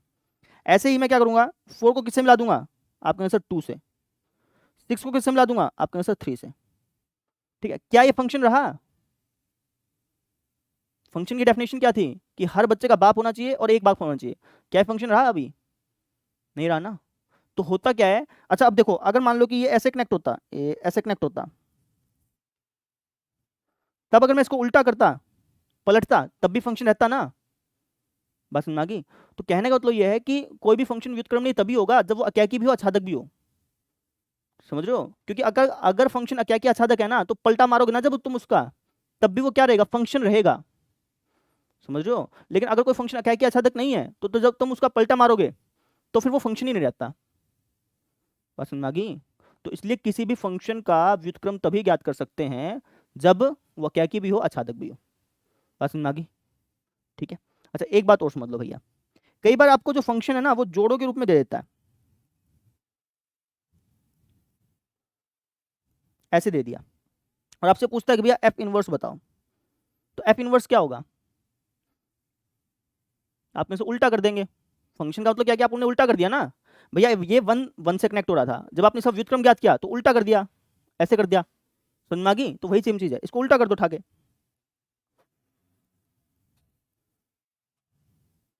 ठीक है। अगर फंक्शन आपको एरो डायग्राम में दिया है तब आप उसका व्युत्क्रम ज्ञात कर सकते हो ना, आप बस उल्टा कर देंगे। ठीक है। अगर फंक्शन आपको इसमें दिया, जोड़ों के रूप में दिया है, और आपसे पूछ ले कि भैया इनवर्स बताओ, इसका व्युत्क्रम बताओ, तब भी आप उल्टा कर देंगे उठा के। ठीक है। तो ये चीज होती है बेटा, ये चीज होती है हमारा फंक्शन का व्युत्क्रम ज्ञात करना। बस समझ में आ गई? ठीक है। अच्छा कई बार जो फंक्शन है ना वो ऐसे दे देगा, जैसे मान लो कि आपको दे दिया एफ ऑफ एक्स बराबर, मान लो कि एफ ऑफ एक्स, चलो ये ले लो, ये दे दिया, और आपसे क्या देगा कि इसका व्युत्क्रम बताओ। इसका क्या बताओ? व्युत्क्रम। सुन ले पहले एक बार, इसका क्या बताओ? व्युत्क्रम। अब सबसे पहले तुम ये चेक करोगे कि क्या इसका व्युत्क्रम ज्ञात करना संभव भी है या नहीं है। और वो कैसे चेक करोगे? आप कहेंगे सर हम ये चेक कर लेंगे कि अकैकी आच्छादक है या नहीं है। समझ में आ गई? तो पहले तुम अकैकी आच्छादक चेक कर लेना, फिर तुम्हें इसका क्या बताना है, व्युत्क्रम बताना है ना। व्युत्क्रम कैसे बताएंगे? जो एफ एक्स है, एफ एक्स को कुछ और मान लो, लेट्स से कि तुम वाई मान लो, जनरली हम एफ एक्स को वाई मान लेते हैं। ठीक है। तो अब क्या करो, यहाँ पे एक्स को अकेला छोड़ दो, ऐसे। समझ में आ गई? ये जो चीज आपके पास बन के आई है ना, ये व्युत्क्रम है। आप कैसे, ये व्युत्क्रम कैसे? जैसे अगर मैं आपसे पूछूं, जैसे अगर मैं आपसे पूछूं इसमें देखो, इसमें अगर मैं आपसे यहाँ पे पूछूं कि भैया वन किससे कनेक्ट होगा, जाके वन किससे कनेक्ट होगा, आप कहेंगे सर वन हमारा कनेक्ट हो जाएगा 3 + 1 4 से। ठीक है। यहाँ पे वन किससे कनेक्ट हो रहा था, 4 से कनेक्ट हो रहा था। अगर मैं एक्स को अकेला छोड़ देता हूँ, ऐसे कर देता हूँ, तो ये इसका व्युत्क्रम बन गया। व्युत्क्रम कैसे बन गया? क्योंकि तुम इसका उल्टा करके देखो, मैं अगर आपसे पूछूं कि 4 किससे कनेक्ट हो रहा था, तुम यहाँ पे तुरंत बता दोगे 4 किससे कनेक्ट हो रहा था भैया, 4 - 3 सर जी 1 से कनेक्ट हो रहा था। बस समझ में आ गई? ठीक है।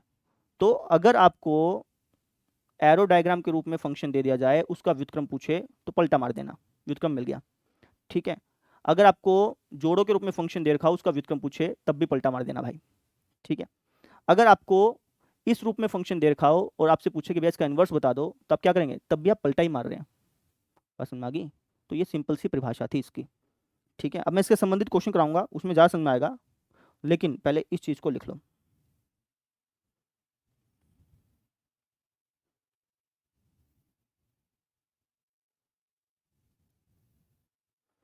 लिखो भाई, बस 2 बातें ध्यान रखो, ज़्यादा बातें ध्यान नहीं रखनी, सामने लिखेंगे बार।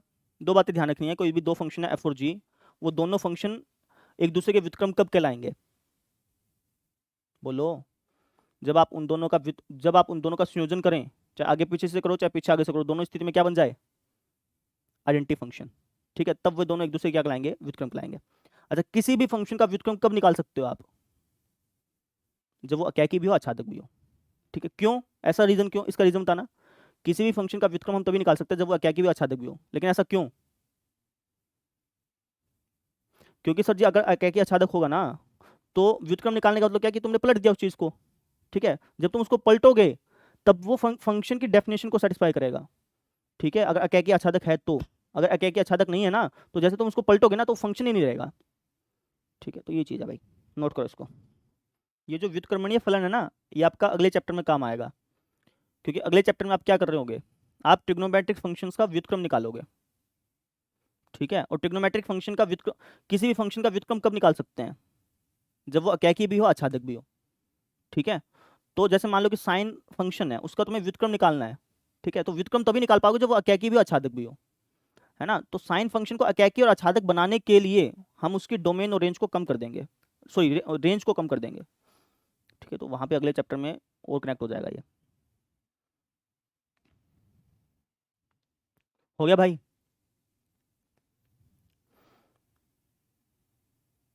हाँ भाई अर्जुन। सर जैसे मैट्रिक्स में तो ऐसा था कि हम्म ए इंटू बी करते हैं हम्म और बी इंटू ए करते हैं, यदि आइडेंटिटी मैट्रिक्स आ जाता है हम्म तो सर वो एक दूसरे के व्युत्क्रम होते हैं। हम्म तो सर ऐसे जो जरूरी थोड़ी है, यदि ए इंटू बी बराबर आई आ रहा है नहीं आएगा तो नहीं, सर जनरली होता ही नहीं है। ए बी बराबर बी है जनरली नहीं होता।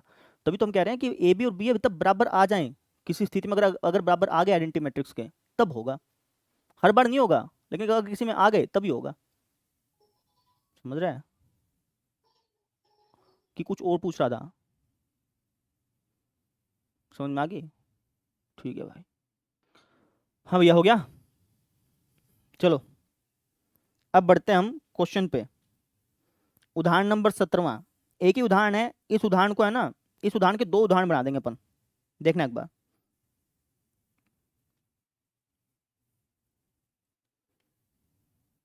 देखो क्या बोल रखा है। बोल रखा है कि भैया हमारे पास 2 फंक्शन है, सॉरी 2 नहीं है, एक ही फंक्शन है, एक ही फंक्शन है भैया एफ, ठीक है, ठीक है, जिसका प्रांत है सेट ऑफ नेचुरल नंबर, सप्रांत हमारा क्या है, वाई सेट है, ठीक है। वाई सेट के अंदर कौन से एलिमेंट आते हैं? वाई सेट के अंदर ऐसे नेचुरल नंबर आएंगे जो इस इक्वेशन को सेटिस्फाई कर रहे हैं, जहां पे एक्स क्या नेचुरल नंबर है, ठीक है। वापस समझो, एक फंक्शन है एफ, इसका प्रांत है नेचुरल नंबर का सेट, सप्रांत है वाई सेट। इस वाई सेट नेचुरल नंबर के सेट के अंदर कौन से एलिमेंट आते हैं वो तो तुम्हें पता है, 1 से लेकर के चलते जाएंगे। वाई सेट के अंदर कौन से एलिमेंट आएंगे? वाई सेट के अंदर ऐसे नेचुरल नंबर आएंगे, वाई सेट के अंदर ऐसे नेचुरल नंबर आएंगे जो इस इक्वेशन को सेटिस्फाई कर रहे हैं, ठीक है, जहां पे एक्स क्या है, नेचुरल नंबर है। अगर मैं पूछूं कि वाई सेट के अंदर कौन से एलिमेंट आएंगे तो बता सकते हो? आप कहेंगे सर एक्स से कोई भी नेचुरल नंबर रख लो, 1 रख लो, ठीक है। तो 1 रखूंगा तो वाई बराबर क्या हो जाएगा, 7, ठीक है। 2 रख लो, वाई बराबर क्या हो जाएगा, आप कैंसिल हो जाएगा, 4 दूनी 8, 8 3 कितना होता है, 11। ठीक रखेंगे तो क्या आएगा, 4 3 12, 12 3 15, ठीक है। अच्छा अगला एलिमेंट कौन सा होगा वाई सेट के अंदर? आप कहेंगे सर ये हो जाएगा 4 4 का गैप है ना, 19 23, ठीक है, 27। यानी कहने का मतलब कि जो वाई सेट है ना उसके अंदर ये एलिमेंट है भाई, कहने का इतना सा मतलब है। बात समझ में आ गई? एक फंक्शन है जिसका प्रांत ये है, सहप्रांत ये है, ठीक है। अब हमें सिद्ध करना है कि ये जो फंक्शन है ना, ये जो फंक्शन है, ये जो फंक्शन है ये हमारा व्युत्क्रमणीय है, ये हमें सिद्ध करना है, ठीक है। तो इसको हम पहले लिख लेते हैं, यहाँ पे हम लिख देंगे हल। सबसे पहले हम क्या लिखेंगे? सबसे पहले हम लिखेंगे कि हमारा जो फंक्शन है उसका प्रांत क्या है, आपने सर नेचुरल नंबर का सेट। सप्रांत क्या है? सप्रांत है जी वाई सेट। वाई सेट के अंदर कौन से एलिमेंट आ रहे हैं, ये आ रहे हैं, तो हमने ऐसा लिख दिया भाई समझने के लिए। आप चाहें तो सिंपल वाई लिख दें, लेकिन मैंने यहाँ पे साइड में इसलिए लिख दिया ताकि बाद में समझाया जा सके, ठीक है। एक फंक्शन है एफ जिसका प्रांत ये है, सप्रांत ये है, और इस सप्रांत के अंदर कौन से एलिमेंट आ रहे हैं, ये आ रहे हैं भैया, ठीक है। जो फंक्शन है, अगर आप उस फंक्शन में एक्स की इमेज देखेंगे तो वो क्या होगी, 4x + 3 होगी। अब हमसे ये पूछा है, हमसे कहा है कि सिद्ध करो कि ये व्युत्क्रमणीय है। व्युत्क्रमणीय है, कोई भी फंक्शन व्युत्क्रमणीय कब कहलाता है? जब वो अकैकी भी हो और आच्छादक भी हो, ठीक है। तो अगर मुझे सिद्ध करना है कि ये फंक्शन व्युत्क्रमणीय है तो उसके लिए मैं क्या दिखाऊंगा, सबसे पहले कि ये अकैकी है। सबसे पहले क्या दिखाएंगे, ये अकैकी है, फिर दिखाएंगे कि आच्छादक है। अकैकी दिखाने के लिए हम शुरुआत कहाँ से करते हैं? आप कहेंगे सर हम मानते हैं, माना f(x1) बराबर f(x2), जहां पे x1 x2 क्या है, x1 x2 किससे बिलोंग करते हैं? आप कहेंगे सर प्रांत से, नेचुरल नंबर के सेट से। f(x1) क्या हो जाएगा, 4x1 + 3। f(x2) क्या हो जाएगा, 4x2 + 3, ठीक है। 3 से 3 कैंसिल आउट, दोनों तरफ 4 से भाग कर दोगे तो अल्टीमेटली आपके पास ये आ गया। यहाँ से चल के हम यहाँ पे पहुँच गए तो इसका मतलब क्या की है, ठीक है। तो आप यहाँ पे कह दीजिए कि यहाँ हमने क्या दिखा दिया, for all x1 x2 belongs to प्रांत, ठीक है। हमने ये दिखा दिया कि जितने भी x1 x2 प्रांत से बिलोंग करते हैं ना, उन सब के लिए यदि f ऑफ x1 बराबर है f ऑफ x2 के, तो पक्की बात है कि x1 और x2 भी बराबर हैं। अतः यह क्या किया, ठीक है। जांच जूझ नहीं करनी थी, क्या की था, बस लिखना था, वो हमने लिख दिया, ठीक है जी। तो ये हमने दिखा दिया भाई, थोड़ा छोटा कर रहा हूँ, क्या दिखा दिया। अब मुझे क्या दिखाना पड़ेगा इसको, आच्छादक, क्योंकि तभी वो व्युत्क्रमणीय होगा ना, तो हमें इसको अब आच्छादक दिखाना है। आच्छादक दिखाने के लिए हम शुरुआत कहाँ से करते हैं, आप कहेंगे सर हम मानते हैं, क्या मानेंगे, हम मानेंगे क्या, हम मानेंगे कोई एक एलिमेंट है y जो किससे बिलोंग करता है, सहप्रांत से। सहप्रांत क्या है, y सेट है ना, ठीक है। अच्छा भैया, यहाँ पे लिख भी देता हूँ कि y सेट के अंदर एलिमेंट कौन से हैं, 7, 11, 15, 19, 23 ऐसे करके हैं, ठीक है। फिर हम क्या मानते हैं, पहली बात तो ये मान ले, फिर क्या मानते हैं, हम मानते हैं कि y की जो प्री इमेज है वो x है, जहाँ पे x किससे बिलोंग कर रहा है, प्रांत से, ठीक है। उसके बाद हम क्या करते हैं, fx की वैल्यू पुट करते हैं। fx की वैल्यू क्या है, 4x + 3, 4x + 3 ही है ना। इसके बाद हम क्या करते हैं, x को अकेला छोड़ते हैं जी, ऐसा हो गया, ये कुछ ऐसा हो गया। अब हमें अपने आप से सवाल पूछना है कि क्या y के प्रत्येक प्राकृत मान के लिए x का प्राकृत मान आ रहा है कि नहीं आ रहा, और आना चाहिए, तभी तो सिद्ध हो पाएगा, ठीक है। तो y के प्रत्येक प्राकृत मान के लिए x का प्राकृत मान मिलेगा ही मिलेगा, चाहे चेक कर दो। सॉरी, y के प्रत्येक प्राकृत मान के लिए नहीं, सॉरी, y के प्रत्येक इस मान के लिए, y के प्रत्येक इस मान के लिए मुझे x का प्राकृत मान चाहिए, मिल रहा है। क्या y के प्रत्येक y सेट वाले जितने एलिमेंट है उन मानों के लिए तुम्हें x का प्राकृत मान मिल रहा है कि नहीं मिल रहा, मिल रहा है ना। जैसे तुम y की जगह क्या पुट कर सकते हो, 1 पुट कर सकता हूँ y की जगह, y की जगह 1 पुट कर सकता हूँ क्या, आप कहें सर नहीं, y की जगह क्या पुट कर सकते हैं, 7, 11, 15, इसमें तो कुछ भी पुट करो। 7 पुट करूंगा तो सोल्व करने पे मुझे प्राकृत मान मिल रहा है नहीं मिल रहा है ना। अच्छा, 11 पुट करूंगा तो प्राकृत मान मिल रहा है नहीं मिल रहा, मिल रहा है ना। तो y के प्रत्येक y मान के लिए मुझे x का प्राकृत मान मिल रहा है, तो वही चीज कह दो। आप कह दो सर यहाँ for all y belongs to y there exist x belongs to natural number such that को हिंदी में बोलते हैं इस प्रकार। किस प्रकार का मिल रहा है, इस प्रकार का मिल रहा है कि f ऑफ x बराबर है y के, अतः यह आच्छादक है।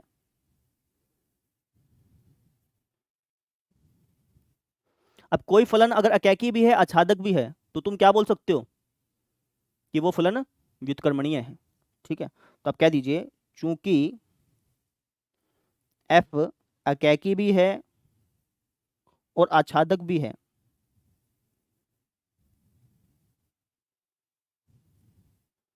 अतः f व्युत्क्रमणीय है। अगर f व्युत्क्रमणीय है और मैं आपसे कह दूं कि भैया इसका व्युत्क्रम बताओ, तो f का व्युत्क्रम कैसे निकालोगे भाई, f का व्युत्क्रम कैसे निकालोगे, आप कहेंगे सर निकालने की जरूरत ही नहीं है, यहां से पता चल गया।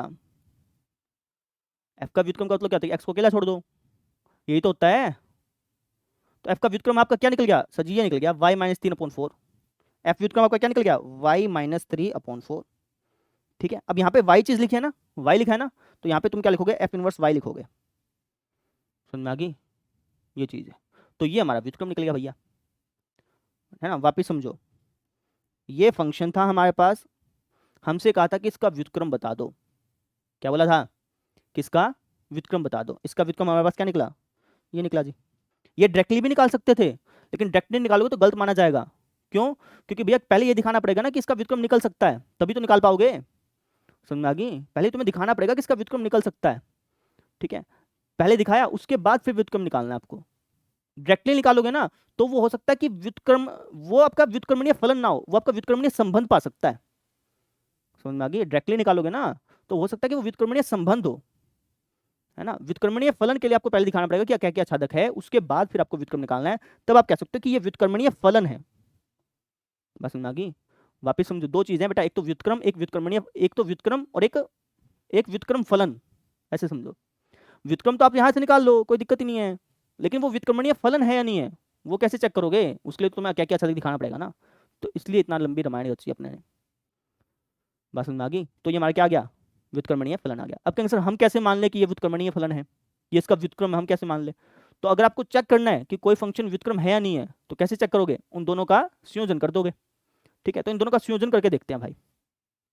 ये हमारा एफ इनवर्स निकला है और ये हमारा क्या निकला था, ये आप कहेंगे सर ये हमारा एफ एक्स था बेसिकली।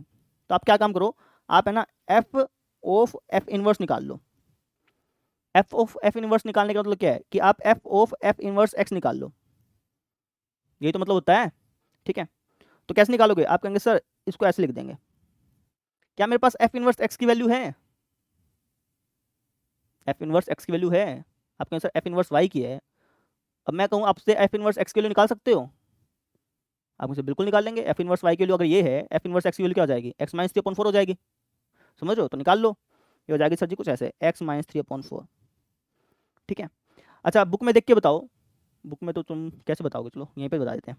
हमारा एफ एक्स ये था, F1 पूछूंगा तो क्या हो जाएगा, आप कहेंगे एक्स की जगह 1 रख देंगे, F2 पूछेंगे तो एक्स की जगह 2 रख देंगे। अगर मैं एक्स की जगह ये लिखता हूं तो क्या हो जाएगा, आप कहेंगे सर ये कुछ ऐसा हो जाएगा,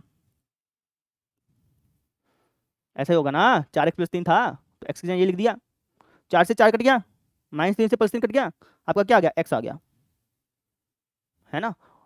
वापस समझो, हमने इनपुट के तौर पे क्या डाला था, एक्स, आउटपुट के तौर पे क्या मिला, एक्स। तो एफ ऑफ एफ इनवर्स ये हमारा आइडेंटिटी फंक्शन है या नहीं है, समझ रहे हो? कोई भी फंक्शन आइडेंटिटी फंक्शन कब कहलाएगा, जब आपने उसके अंदर जो इनपुट में ढाला वही आउटपुट मिल जाए। तो इसके अंदर इनपुट में जो ढाला वही आउटपुट मिल गया ना, तो ये हमारा आइडेंटिटी फंक्शन है।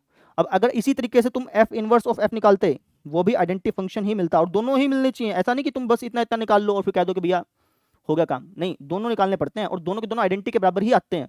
अगर वो एक दूसरे के व्युत्क्रम है तो तुम ये निकालोगे ना, ये निकालोगे तब भी वो आइडेंटिटी फंक्शन ही बनेगा।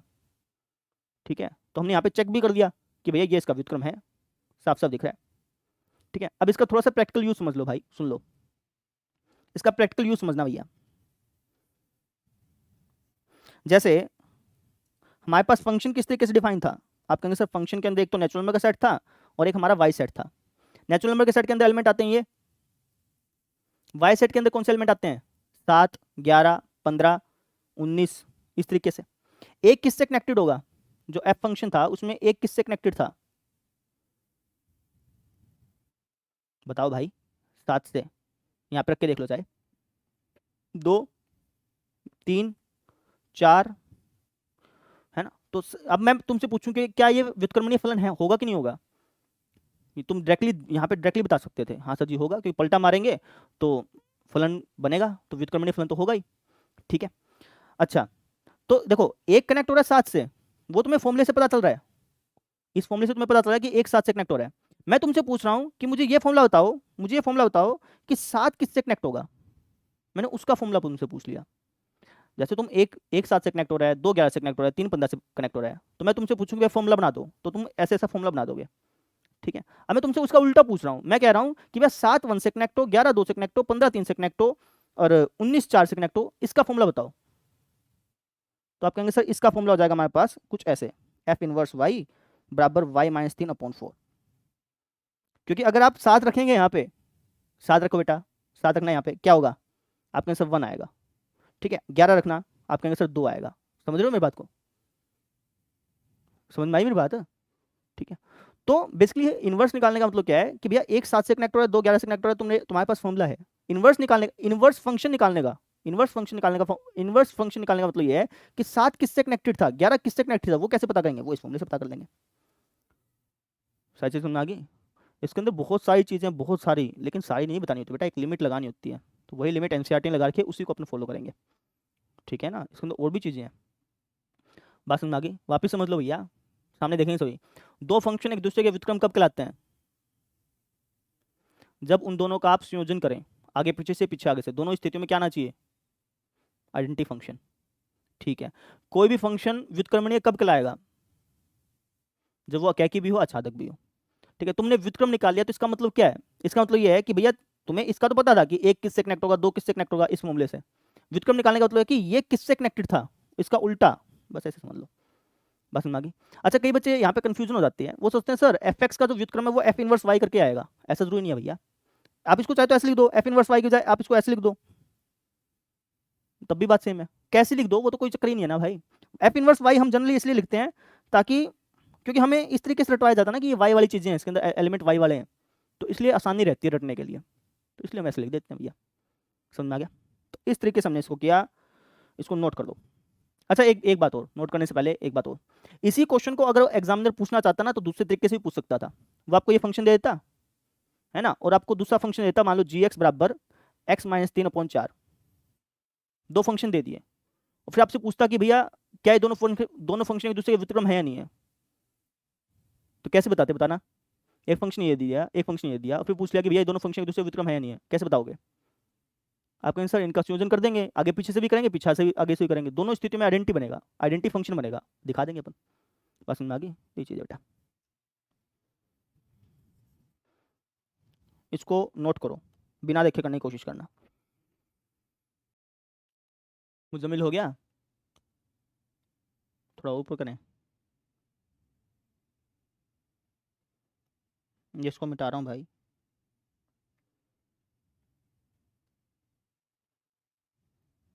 बस ये लिखा है लास्ट में, एफ इनवर्स वाई बराबर, चाहे तो इसको ऐसे लिख सकते हो F inverse x, F inverse x में लिख सकते हो, वो तो तुम्हारी मर्जी है, लेकिन निकला ऐसे था तो ऐसे लिख दिया।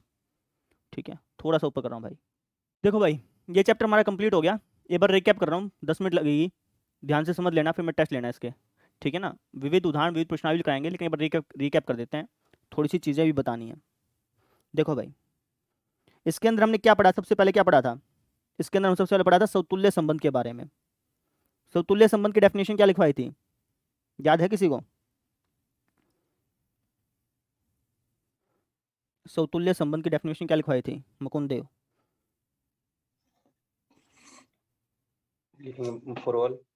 For all A A belongs to natural belongs to A set, A set. Belong comma A A comma A, belongs to R. ठीक है। मतलब डेफिनेशन अगर लिखनी हो तो तुम कैसे लिखोगे? तुम कहोगे सर यहाँ for all A belongs to A comma A belongs to R है, आगे अतः यह, अतः यह सतुल्य है। ठीक है। अगर मैं इसको लिखना चाहूँ तो ऐसे लिख सकता हूँ कि यहाँ A belongs to A implies that A comma A belongs to R है, अतः यह, बोल भाई, हाँ सर। अतः यह समतुल्य, ऐसे लिख सकता हूँ ना भाई? Yes sir. ठीक है, लेकिन आपकी जो एनसीईआरटी बुक है ना उसने ऐसे लिखा हुआ है, तो अपन भी ऐसे लिख देंगे भाई, रिस्क नहीं लेंगे। ओके। ठीक है, जो एनसीईआरटी में छपा है वही अपन छाप देंगे, तो हम ऐसे लिख देंगे। ये भी ठीक है, लेकिन एनसीईआरटी में ऐसे लिखा तो हम ऐसे लिखेंगे। अच्छा, अब इसी तरीके से सम्मित की डेफिनेशन क्या है? तू म्यूट हो जा भाई, फॉर ऑल ना तू म्यूट हो जा बेटा। महक, सम्मित की डेफिनेशन क्या है भाई? For all A, B belongs to R. ठीक है, for all A comma B belongs to R, R, B comma, B, A belongs to R. ऐसे है ना। लेकिन आपकी एनसीईआरटी बुक ने पता कैसे लिखा है? एनसीईआरटी बुक ने ऐसे लिखा है कि यहाँ A comma B belongs to R implies that B comma A belongs to R है, अतः यह सम्मित है। मुझे बताओ कि कौन सा सही है, दोनों ठीक हैं या कोई एक ठीक है? ये भी ठीक है जी, ये भी ठीक है, दोनों ठीक है। लेकिन एनसीईआरटी बुक ने कैसे लिखा है? ऐसे लिखा है, तो हम भी अपना ऐसे लिख देंगे भैया, इसमें ऐसे मत लिखना, क्योंकि एनसीईआरटी बुक ने ऐसा लिखा है भाई, ये गलत नहीं है, लेकिन एनसीईआरटी बुक के हिसाब से चल देना, समझ रहे हो? तो ऐसे लिख देना, ठीक है। तो हम इसको भी ऐसे लिख देंगे, ऐसे, ठीक है। संक्रामक संबंध की जो डेफिनेशन लिखी है एनसीईआरटी बुक ने, वो भी इंप्लाइज डेट के साथ लिखी है भैया, तो हम भी उसको ऐसे लिख देंगे। आपके अनुसार इसको लिखेंगे यहाँ, देखो इसकी एक तो ऐसे लिख सकते हो, यहाँ for all A B belongs to R और B C belongs to R comma A C belongs to R, ऐसे लिख सकते हो, ये भी ठीक है। लेकिन एनसीईआरटी बुक ने कैसे लिखा है? एनसीईआरटी बुक ने लिखा है कि यहाँ A B B C belongs to R implies that A C belongs to R. तो हम भी ऐसे ही लिख देंगे। समझ में आ गई? अतः यह संक्रामक है।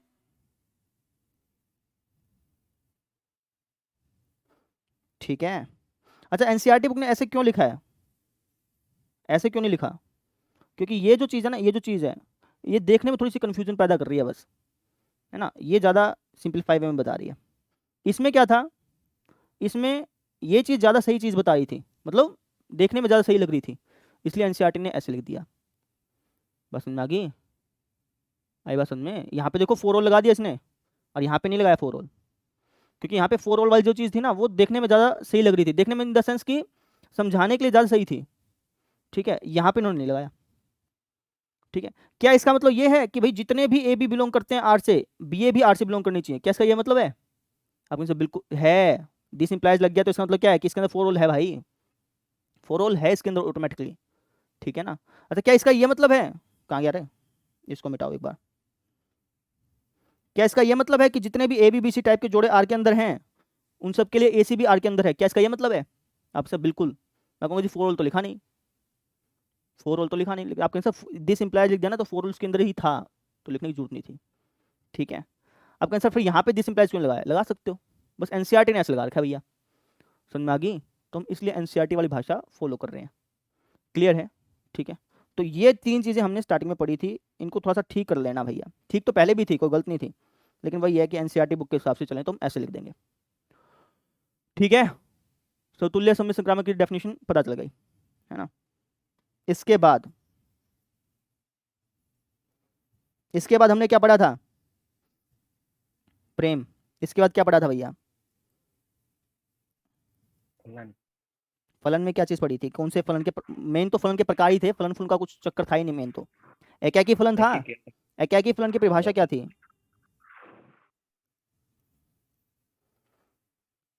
बोल दे भाई। यूनिकली कनेक्ट करना चाहिए। हैं, क्या बोल रहा है? परिभाषा बता दे, जैसे यहाँ पे मैंने परिभाषा लिखी है ना, वैसे परिभाषा बता दे। कौन बता सकता है भैया? अभी तो लिखवाई है महक। एकाकी फलन की परिभाषा बता बेटा। For all x यहाँ 1, x2 यहाँ for all x1 x2 belongs to, belongs to आगे क्या था? प्रांत प्रांत। यहाँ पे प्रांत लिख रहा हूँ भैया। ठीक है, आगे प्रांत की बजाय एक काम करते हैं, ये लिख f देते हैं, of x1 चाहे कुछ लिख दे, कॉमा f of x1 बराबर f of x2 तो that implies x1 बराबर x2 है, अतः यह एक ही है। ठीक है। एक बात बता, मैंने अभी तेरे को बोला कि फॉर ऑल और दिस इंप्लाइज का सिंबल है वो एक लाइन में नहीं लिखते, लेकिन यहाँ पे कैसे लिख दिया फिर मैंने? ये चीज बताई थी मैंने, फॉर ऑल और दिस इंप्लाइज का सिंबल एक लाइन में नहीं लिखते, तो यहाँ पे कैसे लिख दिया? आप कहेंगे सर यहाँ पे एक लाइन में है ही नहीं, कोमा लग रहा है ना, ये तो अलग लाइन है, ये अलग लाइन है। ठीक है, समझ रहे हो? तो ये चीज है बेटा। अगले पे आ जाओ। इसके बाद मैंने क्या पढ़ाया था? मोनू सर पहले सर यहाँ बाई बिलोंग्स टू आच्छादक पढ़ाया था ना बेटा। सर। आच्छादक फलन की परिभाषा क्या है? सर आच्छादक फलन की परिभाषा है सर कि कोई भी सहप्रांत का जो एलिमेंट है वो वैसे प्रॉपर्ली बताना बेटा, लेना चाहिए। प्रॉपर्ली बता दे, अभी तो लिखवाई थी। कौन कौन बता सकता है? किससे पूछें? अमनदीप। अमनदीप है, कौन है? कौन सा भी म्यूट हुआ बता दो भाई, बताओ भाई। y belongs to capital Y, y belongs to capital Y, फिर by there exist there exist x belongs to a, फिर इसके बाद में सर लिखेंगे x belongs to a, और फिर लिखेंगे इस प्रकार है, इस प्रकार है f of x equal to y। इसके बाद हमने क्या पढ़ा? फलन खत्म हो गया, संबंध खत्म हो गया, उसके बाद हमने क्या पढ़ा? फलनों का व्युत्क्रम संयोजन। फलनों का संयोजन। ठीक है, फलनों के संयोजन में क्या चीज खास पड़ी थी? आज ही पढ़ाया ना भाई, भूल गया क्या? फलनों के संयोजन में क्या चीज पड़ी थी ये बता दे। फलनों के संयोजन में आज क्या पढ़ाया मैंने संयोजन में? सर दो फलनों का संयोजन करें हम्म, तो आइडेंट देख एक फलन है एफ जो कि ए से बी में प्रभाषित है, एक फलन है जी जो कि बी से सी में प्रभाषित है। सर फलनों के संयोजन में एक फलन ऐसा आएगा जो ए से सी में परिभाषित होगा। अगर मैं इन दोनों फलनों का संयोजन करूंगा तो उसका नाम क्या होगा? सर उसका गोफ। एफ में जी को करेंगे तो गोफ। हाँ, अगर मैं पहले स्टार्टिंग में ये लिख दिया ना बेटा, तो इसका मतलब ये कि मैं एफ में जी को ही कर रहा हूँ, तो ऐसे लिख दे। ठीक है, याद रखने के लिए बता रहा हूँ भाई। ठीक है, एफ फंक्शन ये है, जी फंक्शन ये है, तो इन दोनों का संयोजन क्या होगा? गोफ होगा। एफ और जी का संयोजन गोफ होगा, ऐसे समझ ले। गोफ फंक्शन का प्रांत सहप्रांत क्या होगा? ए से सी में। ए से सी। गोफ फंक्शन निकालने का मतलब क्या है कि आपसे गोफ एक्स पूछा है। गोफ एक्स कैसे निकालते हैं? ऐसे निकालते हैं जी। ये चीज़ बताई थी आज तो मेनली देखा जाए तो। ठीक है, उसके बाद हमने क्या पढ़ा?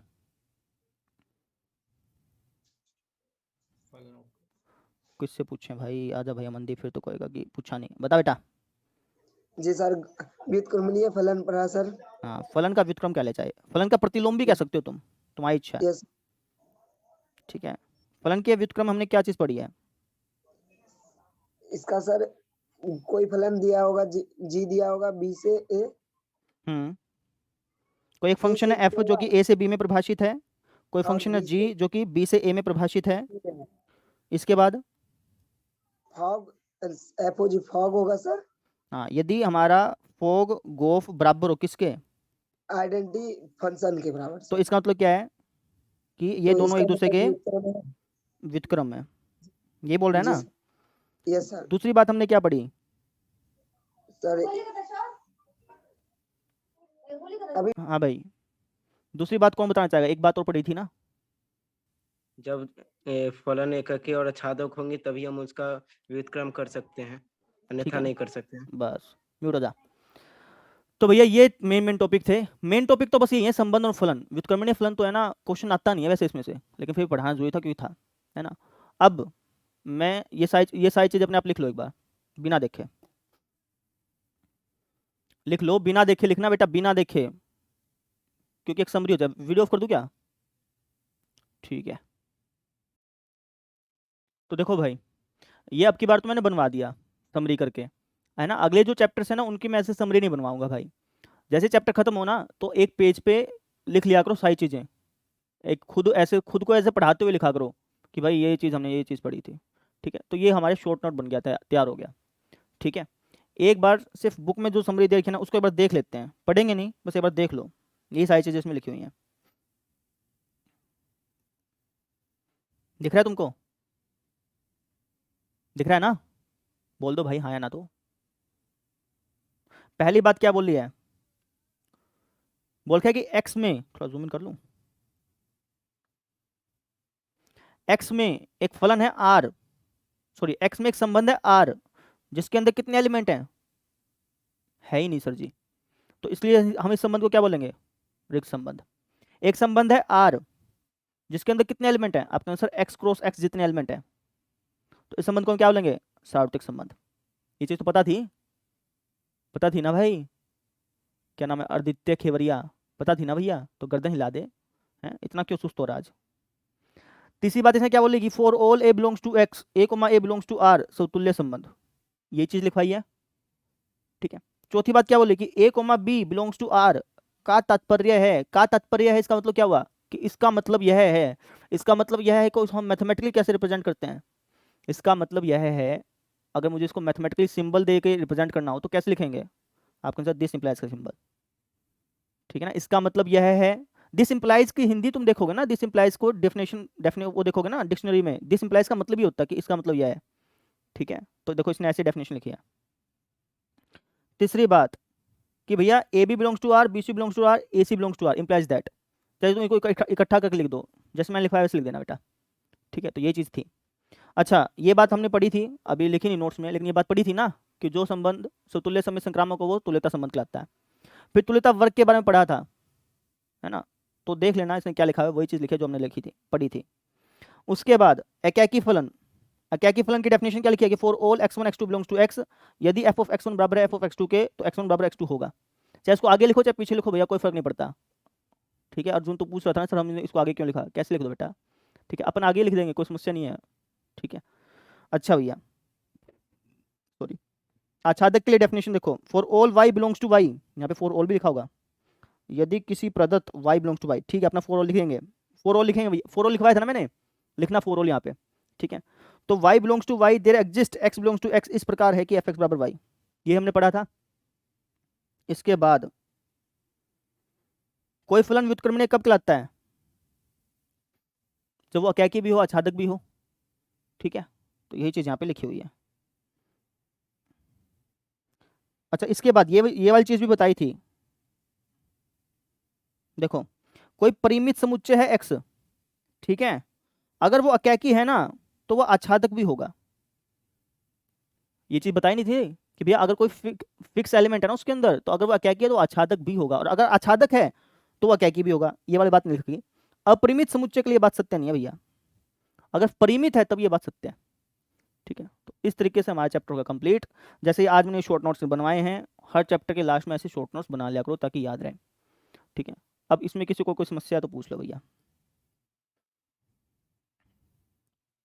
आदित्य मिश्रा, बोल भाई। सर इस चैप्टर में अगला एक्सरसाइज नहीं है क्या? इस चैप्टर में अगली एक्सरसाइज नहीं है भाई, 1.3 उड़ गई, 1.4 भी उड़ा दी, 1.4 तो उड़ानी ही थी। ठीक है, बोल क्या बोल रहा है। तो सर 1.4 तो है ना भाई, वो अलग ही थी यार, पाप थी वो। मैंने पिछले साल 1.4 कराई, 25 दिन लगाए उस पर, और वो एक्सरसाइज में आई नहीं, एग्जाम में नहीं आई, और आनी भी नहीं चाहिए वो एक्सरसाइज, वो है ना अलग है, इनसे कनेक्टेड नहीं है। जैसे तीनों जो एक्सरसाइज हैं 1.1 1.2 1.3, ये तीनों कनेक्टेड है प्रकार से। 1.1 1.2 हाँ, ये तीनों प्रकार से देखे जाए तो कनेक्टेड ही है भाई, संबंध फलन से कनेक्ट है, फलन फिर व्युत्क्रमणीय फलन से कनेक्ट है। लेकिन वो एक्सरसाइज है ना बाइनरी ऑपरेशन, वो अलग ही है, वो कॉलेज में पढ़ लोगे तो ठीक रहेगा। सर ऐसे देखे तो सर संबंध और फलन से ज्यादा क्वेश्चन आएंगे, यदि हाँ। क्रम वाले में तो आएंगे। तो यूपी बोर्ड से है क्या बेटा? Yes sir. हाँ, तो संबंध एवं फलन से ही आएंगे क्वेश्चन, व्युत्क्रमणीय फलन का कोई क्वेश्चन है ही नहीं। जो सैंपल पेपर देखेगा ना, जो पिछले साल का सैंपल पेपर था ना, वही सैंपल पेपर इस साल भी लग जाएगा, कोई चेंज करने की जरूरत है नहीं उसको, क्योंकि जो पिछले साल और चीजें सर हटी थी एक ना, जो पिछले साल चीजें हटी थी वही बुक में से उड़ाई हैं। 30% सिलेबस कम हुआ है ना बस, तुम्हारी 30% चीजें उड़ी हैं भैया, 70% तो अभी भी पढ़ना है। कभी तुम खुश हो रहे हो कि भैया आधा खत्म। बोल एक बात पूछनी थी बोल भाई। सर, जैसे एनसीईआरटी बुक चेंज हुआ है तो केवल मैथ का हुआ है या सारा हो गया? सभी सब्जेक्ट का हुआ है भैया, फिजिक्स केमिस्ट्री सबका, 11th का भी, 10th का भी, 9th का भी। ठीक है, ये चीज़ है। ठीक है सर। ठीक है, नई एनसीईआरटी बुक डाउनलोड कर लेना PDF, वहाँ से पता चल जाएगा क्या क्या चीज़ हटी है। और कौन सा है, मोनू कुमार। अब मैं नहीं पढ़ा रहा हूँ भाई, अगर किसी को जाना है तो जा सकता है। ठीक है, अगर कोई बैठना चाहे तो बैठ सकता है भैया। मोनू कुमार कहाँ है? मोनू कुमार, बोल भाई। सर इस चैप्टर में सर कुछ नहीं पढ़ना है? इस चैप्टर में वो तो चीज़ें पढ़नी है जो इस साल हैं। नहीं सर, जितना पढ़ा दिया इतना ही है सर। हाँ बस इतना ही बेटा। ठीक सर। ठीक है, नेक्स्ट एक्सरसाइज 1.3 पढ़नी, मतलब एक्सरसाइज 1.3 का हमने एग्जाम्पल पढ़े हैं, क्वेश्चन नहीं करने उसके। जो नई एनसीईआरटी बुक डाउनलोड करोगे बेटा, नई एनसीईआरटी बुक ले लेना। कई बच्चे सोचेंगे सर हम काटा पिटाई कर लेंगे, काटा पिटाई मत करना, नई एनसीईआरटी बुक आ जाए तो ले लेना। ठीक है, आ जाएगी 10-15 दिन के अंदर अंदर। ठीक है, अगर नहीं मिले तुम्हारे आसपास तो इसका प्रिंट आउट ही निकलवा लेना बुक का। ठीक है, 100-200 में निकल जाएगा, नहीं तो ऑनलाइन तो है ही बाजार में। सॉरी क्या नाम है भाई तेरा? अर्जुन शर्मा, बोल भाई।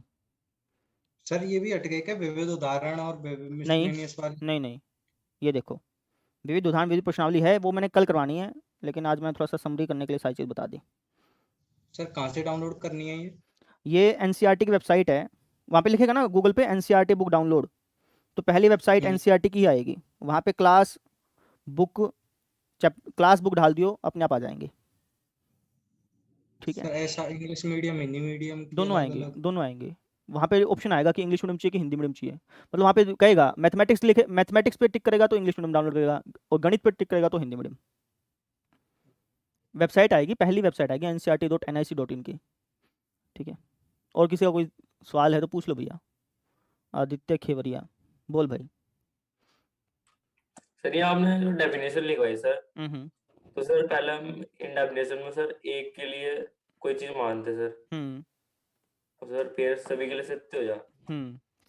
बेसिकली होता क्या है, क्योंकि हम वहाँ पे कोई अंक तो लेते नहीं है, हम तो ये लेते हैं कि भैया माना ए बिलोंग्स टू दिस, ठीक है। तो जैसे तू ये ले रहा है ना कि माना ए बिलोंग्स टू दिस, तो ए तो जनरली सबको ही ले रहा है, ठीक है। तो लास्ट में तभी तो लिखता है कि यहाँ फॉर ऑल। दूसरी बात, जब तू ए बिलोंग्स टू दिस लेता है तो उसके बाद दिस इंप्लाइज के सिंबल लगाता है ना सोल्व करते समय, समझ रहे हैं? सीधा बैठ जा। ए बिलोंग्स टू दिस लिखा तूने, उसके बाद फिर दिस इंप्लाइज का सिंबल लगा के नहीं लिखता कि ए को A belongs to R. This implies का सिंबल ही कब लगता है? दिस इंप्लाइज का सिंबल तभी लगता है ना जब वो उससे पीछे वाली जो बात है वो सबके लिए ट्रू हो, तभी दिस इंप्लाइज का सिंबल लगता है। तो इसलिए हम यहाँ पे लिखते हैं कि यहाँ फिर हमने ये सिद्ध कर दिया कि ये बात सबके लिए ट्रू है, ठीक है। और कुछ पूछना है? ठीक है। सर वो सर हम्म सर वो एक इम्पोर्टेंट क्वेश्चन बताते वो शॉर्ट नोट्स में लिख देते इंपॉर्टेंट क्वेश्चन क्या बेटा? सर, जो एग्जाम में आएंगे। इंपॉर्टेंट क्वेश्चन तो लास्ट में करवा देंगे, पहले सारे क्वेश्चन कर ले बेटा। ये सारे ये इंपॉर्टेंट ही है, 70% सरकार ने खुद ही दे दिया तुमको इंपॉर्टेंट करके, है भाई, ठीक है। छोड़ियो मत कभी इनमें से इंपॉर्टेंट करने लग जाए, समझ गया? आदित्य तूने आज वो लगा रखा है क्या, लाइट लगा रखी है क्या जमा बिल्कुल फेस के सामने? ये सर बेटा वो सर दुखेगा तेरा फिर, ठीक है। मेरे को तेरी शक्ल देख के मेरे को क्या मिल जाएगा? चाहे तू अंधेरे में बैठ जा, नहीं समझा? मैंने भी लगाई हुई लाइट, लेकिन मेरी तो मजबूरी है, जो मैं लगाता नहीं ये चीज़, ठीक है। मैं भी आज देखा ये कौन सा नया बच्चा है, फिर मैं समझा अच्छा ये तो आदित्य ही है भैया, आज चमक रहा है लड़का, आदित्य। सर तो नहीं दुखने लगे, लाइट अगर तेरी मर्जी है लगाना लगा, वो तो तेरी इच्छा है, मैं तो मैं कह रहा हूँ कि सर दुखने लग जाता है कई बार। हाँ भैया, मोनू कुमार म्यूट हो जाता है आदित्य, बोल भाई मोनू।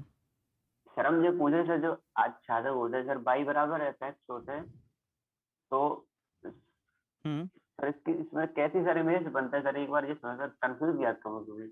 मैं समझा नहीं, y बराबर fx कैसे बोल रहे हैं? सर प्रांत और सहप्रांत में सर, अगर जैसे मान लो y बराबर दिया गया मुझे 2x+1, ठीक है। जैसे मान ले ये दिख रहा है तेरे को जो मैं लिख रहा हूँ? सर इधर वाला नहीं दिख रहा है, आधा दिख रहा है। अच्छा चलो कोई बात नहीं, ये तो दिख रहा होगा। हाँ सर ये दिख रहा है। और ये सर इसमें ए सेट है, ये बी सेट है, डी है, इसके अंदर एलिमेंट है 1 2, ठीक है। आपको फंक्शन दे रखा है f of x बराबर x², ठीक सर। ठीक है। तो अगर मैं तुझसे पूछूं कि 1 किससे कनेक्ट होगा, तो यहाँ पर 1 लिख दे बस ठाके, लिखियो 1, तो क्या आएगा? f1 बराबर 1² आ जाएगा। अच्छा तो सर एक आ जाएगा। हाँ तो f1 बराबर 1² आ गया, इसका क्या मतलब है कि एक की इमेज एक है, तो एक कनेक्ट हो जाएगा एक से, समझ रहे हैं? सर दो की हो जाएगी दो, सर, हाँ सर तो दो दो की इमेज 4 है। नहीं, जैसे तो यहाँ पे 2 रखेगा तो ये कुछ ऐसा हो जाएगा f2 बराबर 4। इसका क्या मतलब है कि 2 की इमेज 4 है, ऐसे कनेक्ट होता है बेटा। और सर अगर 4 आगे लिखें f(2) लिखें तो सर 4 की प्री इमेज, सर 2 नहीं की प्री इमेज 4 है। नहीं, वो भी चक्कर नहीं है। तू अगर ऐसे लिख रहा है ना तो उसके 2 मतलब है। इसका एक तो मतलब है कि 2 की इमेज 4 है, एक दूसरा मतलब ये है कि 4 की प्री इमेज 2 है, दोनों का सेम ही मतलब है। ऐसा नहीं कि तू 100 आगे लिखेगा तभी इसका मतलब बनेगा, ऐसा कुछ नहीं है। तो अगर ऐसे लिख रहा है ना तब भी वही चीज़ है। जैसे मैंने y बराबर fx लिखा, तो इसका 2 मतलब है। इसका एक तो मतलब है कि भैया x की इमेज y है, या फिर तू ऐसे कह ले कि y की प्री इमेज x है। तो आगे पीछे लिखने की चक्कर मत करियो कि भाई आगे लिख देंगे तो ये हो जाएगा, ऐसा कुछ नहीं है। कैसे लिख दे भाई, चाहे तू ये लिख चाहे तू ऐसे लिख, दोनों का सेम ही मतलब है। भाई जैसे हम बोल देते हैं ना कि भैया फलाने का लड़का फलाना है और ये फलाने का पिता है, तो एक ही तो मतलब है। तो वही चीज़ है बेटा यहाँ पे, आगे पीछे का कोई चक्कर नहीं है इसमें, ठीक है। और कोई डाउट है क्या? क्या है सर? जाओ भाई जाओ, जिसका डाउट निकल गया वो जाओ, जिसका कुछ पूछना है तो पूछो। किसी और को कुछ पूछना है क्या? अमनदीप, कल आ जाना यहाँ पे 6:30 बजे।